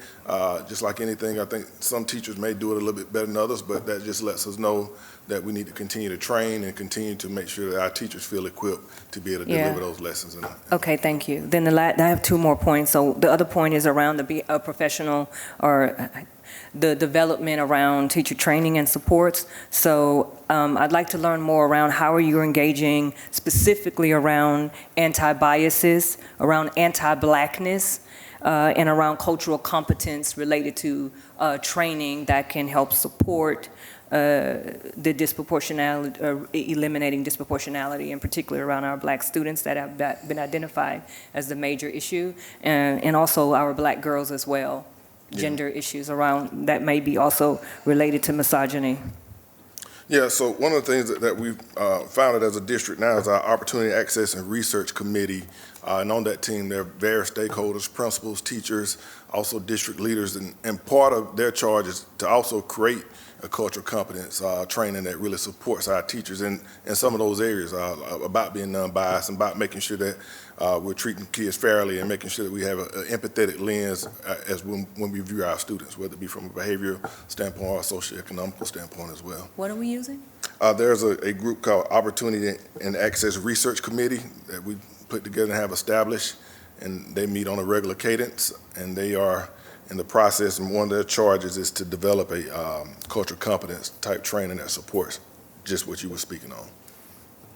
That includes the anti-bias as well and anti-blackness as well, because I think some of the things we see is that it is important for us to recognize that anti-blackness is prevalent in across race, and also misogynoir is also prevalent across race, across gender. So I do think that that's something that is important for us to explicitly address to help the systemic issues that we see that are happening in our school system. And then finally, the last thing is, you mentioned the School Discipline Academy. That sounds really promising, exciting. I think providing them with the data that's necessary for them to be able to make some really good decisions could be helpful. And I'm also wondering how you select the people. Was it self-selection, or did you pick them yourselves? Is it representative of all the districts? Are students included in that? Student voice is really important as well, because they can also help and tell you how best to help them do better around teaching and connecting with them. So I'm wondering that if you can talk more about the School Discipline Academy. Yes, ma'am. I agree with you. Student voice is absolutely paramount, but there are no students in the Policy Academy. We picked the districts in consultation with district leaders, so Sir Thigpen. We wanted to focus on southern districts. We looked at the large suburban districts that we had and the comparison group there. We wanted to pick some from there. We wanted to look at some of the districts in the state as well, so we picked some from there. We look at districts in Florida, some of their trends, who might have been doing well, who haven't been doing well. So we have a variety of a handful of districts, and of course there's a kind of back and forth of them wanting to be part of this as well, to be in the room, to brainstorm and to figure out what the next steps are with school discipline. So it wasn't just me sitting and picking all the districts, but it was in consultation with district leaders. I thought it was only the police. I thought this academy was only for GCPS. So then I was really excited about something very specific to GCPS. We have something for that we're hoping to. I know there's a lot going on, and we've heard from teachers and our leaders that, we're very judicious about putting one more thing on their plate, but we just spoke about this morning about bringing this work to our principals, supervisors, making it be a part of their professional development, thinking more about how we can engage the stakeholders, the different cogs in this work that's internal, so that the Policy Academy wasn't geared towards our supervisors more outside, but that what you mentioned is firmly on our radar, Dr. Morgan. Right, because part of the issue with policy JCDI was, again, a concern that I expressed around the implementation and not having the skills and knowledge and expertise around really learning and knowing how to engage in this work in a different way. And so I was really pleased to hear about that academy, because I think that academy will certainly help. And I'm suggesting consideration for a specific GCPS-specific academy that includes students and teachers, and that self-selection. That's not where there are the politics around who gets selected to participate in the academy or not, but really looking through a process that it really seems equitable, where there's representation at all levels, even with bus drivers. Bus drivers have voice, and they will tell you a lot about discipline and managing that. Having them at the table will also be really important. So I think, in my opinion, I think the next level is taking all of the data looking at the impact report and really specifically focusing on GCPS and addressing the disproportionality we have specifically related to our Black boys and Black girls. Yes, Thank ma'am. you. I appreciate the idea. Thank you very much.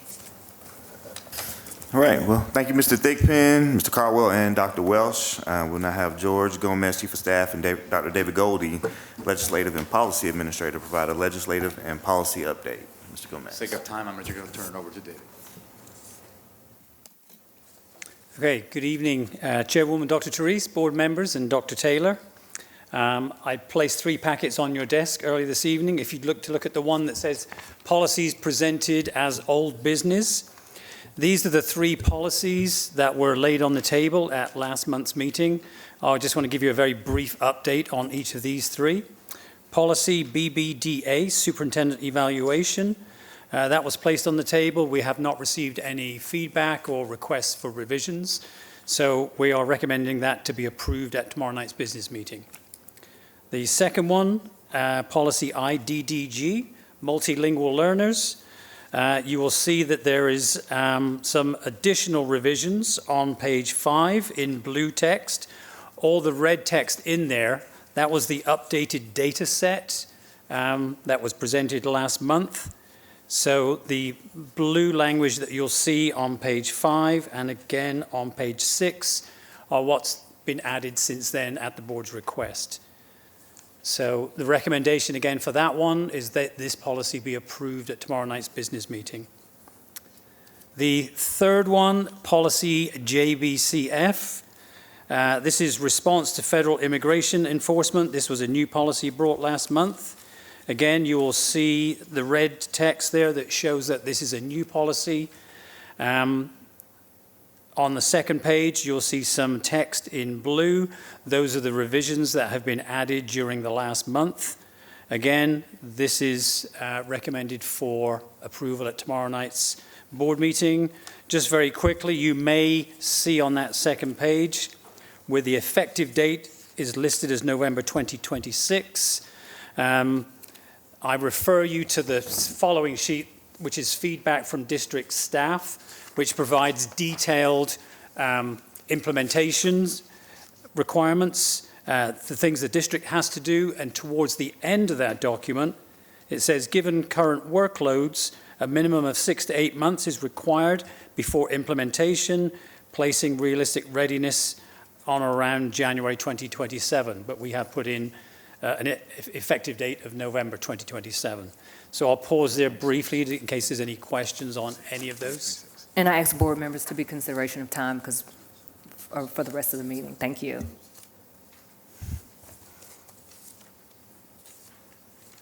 My question on that final one on federal immigration enforcement and safe zones. What percent of the red that we see here, because I mean the policy effective in November of 2026, one of the reasons that we brought this forward and urgently put it on the agenda and put it on the table and to get additional comments was because of the urgency. Yes. So is there a way for us to look at our current policies that were referenced when we first brought this up and maybe somehow acknowledge the areas in current policy that address some of these things? Or is this completely new or adapted to this specific situation from our current or, body of previous work? Sure. So quickly, when you look at page 1, enrollment, student data privacy, access control, all that is already existing in one way or form, either in law or in one of our policies. The implementation timeline deals with that component is called training and compliance, right? So the only new thing that this policy is adding is a training and compliance component. In order to fully implement that training and compliance component, we need to build the capacity and the runway to do that. Everything else is found in one way or the other, either in law or in one of our other policies. Okay. Thank you. Okay. I do have a question around training and compliance, but in light of time, I have some concerns, but I will follow back up via email just to save us some time, so. Do we need to bump this policy up to January based on the staff's recommendation?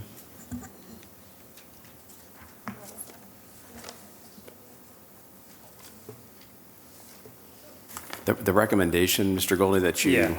given, the last line, given, Yeah, so Current it's a workloads. minimum of 6 to 8 months, so I think we were looking at trying to do the 6. So I think that makes 7 months to try and meet a speedier deadline than the January 2027. Does that include training in it? I'm trying to understand the urgency around this was to be in line with the ICE facilities that will be open. Now, I think they pushed the opening date, I think, back to May. But I'm just wondering, why are we, and I respect the time that we need to make sure that we have a proper execution. What is the training entailing, and why is it until November? Sure. The policy would call for new training in the area of student privacy, enforcement response protocol, trauma-informed practice, and/or culturally competent family communication, right? So it would call for training in those areas. So when our staff took a look at that, in order to try to properly train all individuals that would be impacted by this policy, they needed the runway, and they needed a runway to create a training program. Also remember, folks, summer, we're not here, right? So there's 2 months that training will not occur for that staff. So you're really talking about 7 months, which really comes to 5 months. And when staff took a look at that, that is a timetable that they believed would be needed in order to facilitate that type of training amongst the staff. Aren't there some online trainings that we that are already existing that other systems are using that we can tap into instead of creating our own? Because I agree with the training, I'm just trying to get an idea around using something that's already existing instead of creating something that'll take 7 months or 6 months. Is there a process where we can engage with other training systems that include the cultural competence, which I'm sure there are online programs already available for that, instead of us creating our own? Sure. So again, always trying to build capacity. You have to understand that April is a time where there's high stakes testing, and April's focus is on that. So that's 1 month. You also have to remember 2 months we're out. So while it appears to be 7 months, it's not really 7 months. Dr. Therese is really shortened the runway for doing that. Again, I cannot provide you an expertise in that area. I don't know what trauma-informed training looks like. I don't know what some of these training types would look like. Again, the staff that gave the feedback is the staff with the know-how, and that's what they believe that this time they would need to implement that training. We don't do trauma-informed right now? That would be a question for, not sure she's here, Tanisha Parker. I'm not My understanding I'm was not that aware that I know what exactly that means. Yeah, so we practice the trauma-informed and the acute kind of therapeutic services with our students. Those would be our clinical therapists that we work and partner with. So a lot of the feedback that was provided came around Dr. Therese, just making sure that we do the right work in some of the pieces. There were some areas in the mental health activation steps that were called out in original policy where we need to develop some processes and some criteria, criteria for determining who qualifies as an impacted student, and making sure we understand how we identify those students, making sure that we have processes and a formal mechanism to know when parents may have been detained. So there's a lot of things here that would be new for our system and for our folks in schools that we wanted to make sure that we gathered to your question, actually, of are other places, do other places have things in place that we could borrow from? To take the time to find those pieces, to research them, to vet them, and then to make sure that we do this work, this critical work, right. That was the estimate of time that Mr. Gomez shared with you. I just want to share that having worked in a space where we develop content, that I'm taking note of the timeline around the amount of time needed to edit, the amount of time needed to develop content. That resonates with me. It does take time to develop the content. It does take time to edit the content. I do want to make sure that what we're presenting to our staff is accurate, is appropriate, is right on time. I understand the urgency that's being conveyed as well. I do want to make sure that the training we give them is highly impactful and effective as well. And I understand that it takes time to develop that.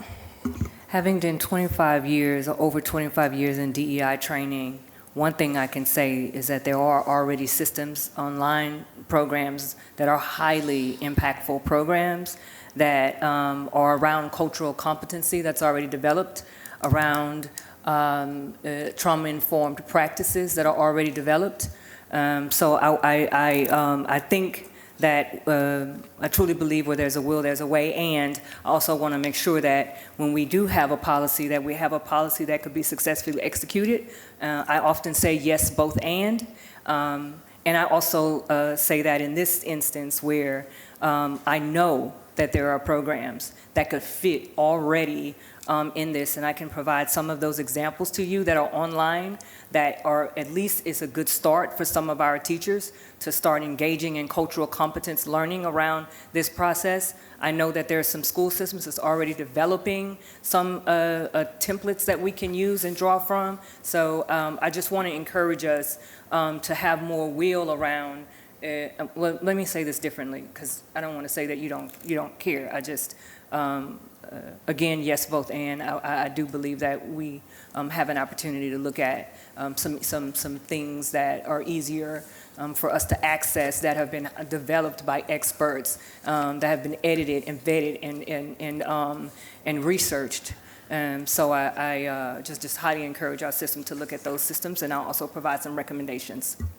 So I hear, Dr. Reese, just to reiterate what I hear you asking is that the district consider an off-the-shelf product. I don't know if that's already been considered, but that's what I hear you asking them to consider as an off-the-shelf product.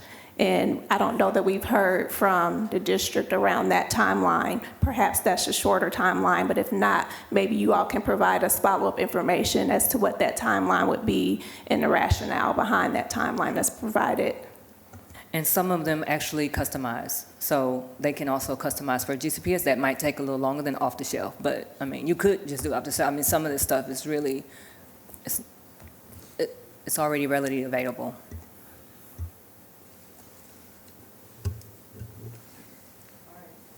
Okay. Would you like me to go through the new policies? Dr. Therese, are we ready to? Thank you. Okay, so you have another packet that has a cover sheet that says policies presented as new business. So these are 3 policies that are being presented that we're going to recommend be laid on the table until next month's meeting. The first one is policy BAAB. There's been a lot of work done on this one over the last couple of months. You will notice that the rubric that was there is now missing. That rubric has been taken out while we're waiting new language from the board's policy consultant. We're expecting that language shortly. So we're asking that this be placed on the table with a view to a completed policy being brought next month. Okay. The second one, policy DCKI, annual operating budget. You can see there's been a lot of edits in that one. So we haven't received any feedback other than these edits. So again, this one is being presented with a view to being laid on the table for 30 days. And the final one is policy DCL, fund balance. This is a new policy. And again, so the recommendation is this be placed on the table for 30 days to gather feedback. So I did give you a legislative packet as well. If I could do this in 30 seconds, Dr. Taylor and Dr. Therese. So the legislative packet that you have there, obviously you can read this at your leisure. It just shows a calendar of the remaining days. It illustrates some of the key points of the amended FY budget that the governor signed. The FY27 has passed out of the House. There are some key provisions there that the House has passed, but obviously we have to wait and see what happens in the Senate. On the second page, there's a focus on a lot of the bills that may have a financial impact. I can let you know today that Senate Bill 382 was passed out of the House Ways and Means Committee, and a substitute to House Bill 1116 was introduced into the Senate, but it was just a hearing. So we're waiting to get a copy of those, and then we'll get our financial team to review those and see where we need to intercede. And then at the bottom there, there's just some of the study committees that have been proposed. The rest of the packet, there's a list of notable bills that we were tracking that did not cross over, because people are typically curious about what happened to this bill, what happened to that bill. We are keeping an eye on those in case they get cut and paste into a bill that did cross over. And then there are copies of the House and Senate tracking sheets, which has been updated since I sent you a copy last night. So I will send you these documents electronically so that you have them available. All right, Dr. Taylor, that concludes the legislative update, unless there's any questions. I want to just share appreciation for the this document, this tracking document, and I know it was something that we requested to help us understand kind of the work and have some more transparency around the specific advocacy and how the bills are moving. So we certainly appreciate this. Thank you. Okay. Yeah. Thank you for the work you're doing around this, David. Appreciate it. Thank you. Okay. Thank you, Dr. All Taylor. right, so thank you, Mr. Gomez and Dr. Goldie. For sake of time, if you have any questions about the business meeting agenda, just reach out. You can reach out to me. We have obviously the meeting tomorrow, so we'll be able to get you any answers, prior to that meeting. And then just to call your attention to the presentations for April. The work session presentation will be the capital plan update. And then we'll also have on the 16th of April, the second budget work session. Of course, tomorrow, as a reminder, we do have the first budget work session starting at 5. All right, y'all, it's 3 minutes. We're only 3 minutes over there. We made up the time, y'all. But hey, question, do y'all want to spend this 10 minutes around just talking about the transition, if that's okay? Board members? For our governance, okay. So one of the things that we've been talking and working through as a board is really focusing on the onboarding entry for a successful execution of the sole finalist who is now in communication with us, and we're trying to make sure that we, have some success in building relationships with board members, which we find very important. So some of the things that the board we've discussed is making sure that each board member, you all continue to have those one-on-one conversations with the sole finalist. That's something that is highly encouraged. I'm looking forward to us completing the personality assessments so that we can do the team building. That's due by March 27th. Also, looking at our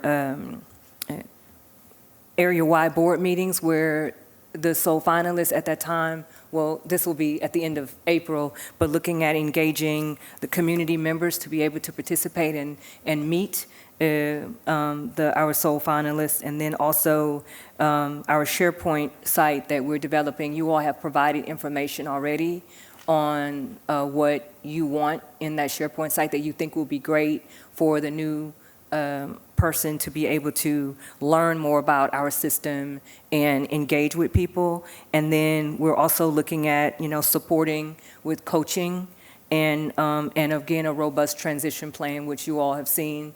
And so we're just super excited about thinking about how we are intentionally engaging in the relationship building for the board. We know that it's really foundational that our governance team is working very closely together. I want to thank Dr. Taylor, has been really tremendous in this whole process, and just really appreciate your leadership and all of the support you're giving and your staff is giving just to make all of this happen. And so I think, if you want to say anything, Dr. Simmons have been really instrumental in helping to co-lead a lot of this work, and Dr. Taylor, too. No, I just want to thank you, Dr. Therese, for the strong leadership that you've been demonstrating during this transitional period. I appreciate the update that you've just provided the team. As we think about the district area, the area-wide district meetings, and what that format might look like, I think we had some success when we conducted those with our interim superintendent, where we collected questions from community on the front end, but also invited community members to share questions at the actual event. And I just wanted to get a sense of, is that what we're thinking we're going to do in April, just to make sure the community has their voices heard and they're able to engage with the candidate in that more intimate setting? I'm going to offer that to the board.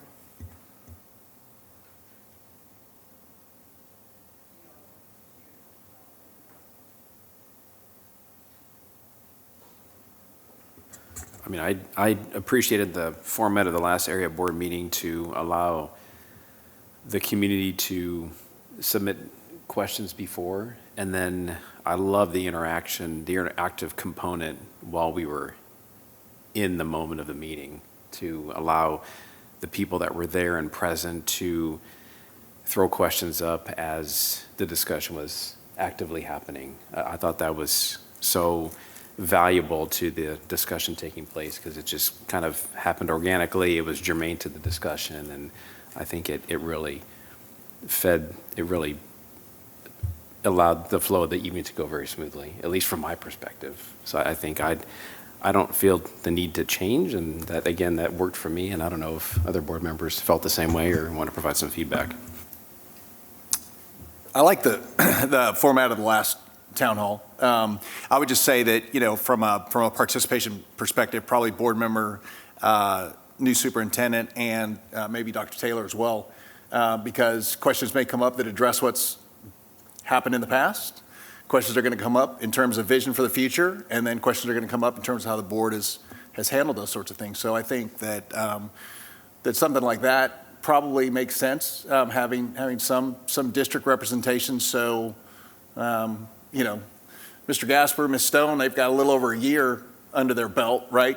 Be kind of a little tough to throw them up with a new superintendent who hasn't even officially started. So, I think that with some support from the district would be great. Thank you, Chairwoman Dr. Therese. Just to clarify, this is year 7 in GCPS for me.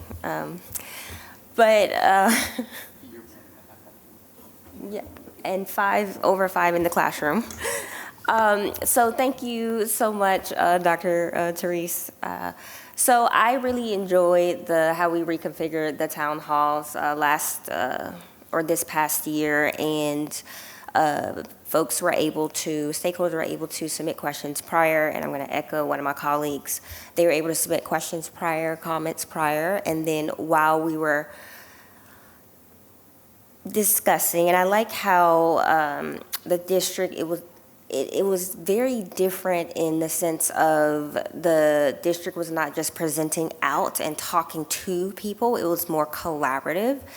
So I also appreciated that there was a QR code where attendees could submit questions, and you could see almost like a leaderboard of questions just developing. And it was also really interesting to see some common themes, and so as people are thinking the same things, and it actually, there weren't a lot of people who actually stood up to the mic and took the time, because literally their questions were able to be answered in real time. So I appreciate our reconfigured format. Just a quick note, and something I'm hearing from stakeholders, is if we could clarify that this invitation is not just for parents, it is also for teachers and staff. So I think having that communication very clear would be very helpful. Students especially, yes, students. Yes. Support staff, so everyone who supports teaching and learning, and maybe even community members. I have also asked the team if our state, local, and federal elected officials could attend, like our members of Congress, state delegation, as well as our local government, so like our city council members, county commissioners, mayors. That would be really great.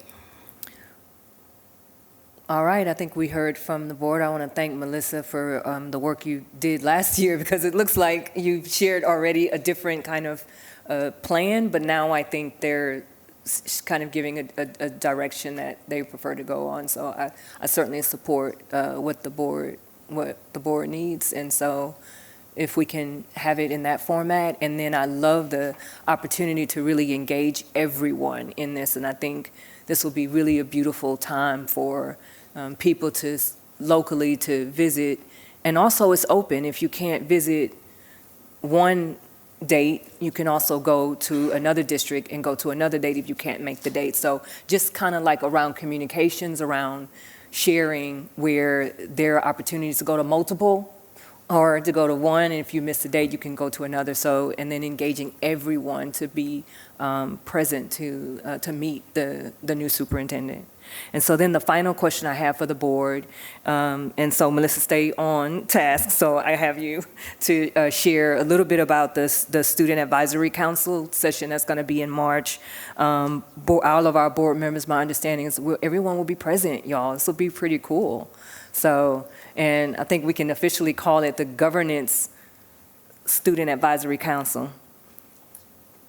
Okay, so anyway. Melissa, if you could share information on that, that would be great. Yes, thank you, Dr. Trace. We're really excited, and I have to thank Dr. Taylor for encouraging innovation this year and thinking about our agendas and working with our students to elevate their voice. So I appreciate his encouragement for that innovation. So it's the first time the board will be there. Very grateful that you're all willing to come on a Saturday morning and engage with our middle and high school students. We have 108 members. Depending on the competition that we have with other things going on in their schools, we average about only 5 to 7% of students that are not able to attend, also due to sickness. So we're willing to give up more of the time than we originally had thought. Since all 5 of you are going to be there, we want to make sure that this is two-way. So it's an opportunity for our students to learn from you as business leaders, as educated members of the community, as elected officials, what opportunities lie ahead of them, but also for you to hear from them about the things that are impacting them. Top of mind they're already talking to me about is cell phone policy and what that's going to look like, legislative process, budgeting. We've had some robust conversations around budgeting and investments for students that impact them, as well as the superintendent search and how that process went. They've been very engaged in that throughout this school year. So I look forward to working with you to design similar to TAC, to our teacher advisory, where you'll get to have some one-on-one time with the students from your board districts, but we'll have some group time as well. And I'll continue to work with Dr. Therese and Dr. Simmons in those meetings to make sure you're prepared, that you have facilitator guides, and that the students just know they're already ready, they're excited. We talked about it just at our last meeting. Great. Board members, are you all okay with that format, like TAC, with the student? Okay, good, we're good? All right, I think that's it. I just have one last thing you mentioned. It reminded me when you mentioned the budget. I wanted to say about the discipline presentation that we had. Thank you again, Dr. Welch, for your presentation, all the work that you've done with our school system and our staff.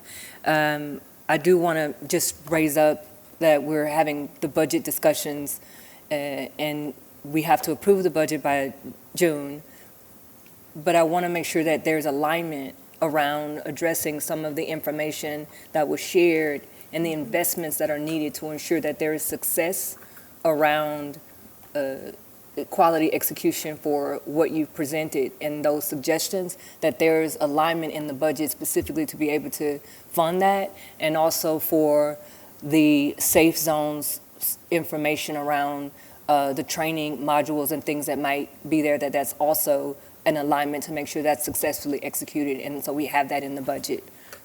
Thank you. Okay, board members, is there any other comments? Are there any more comments? No? Okay, now, if there aren't any more comments or questions, I now conclude our work session. Thank you all so very much, staff members. Thank you all. Thank you, thank you, thank you. Have a good evening.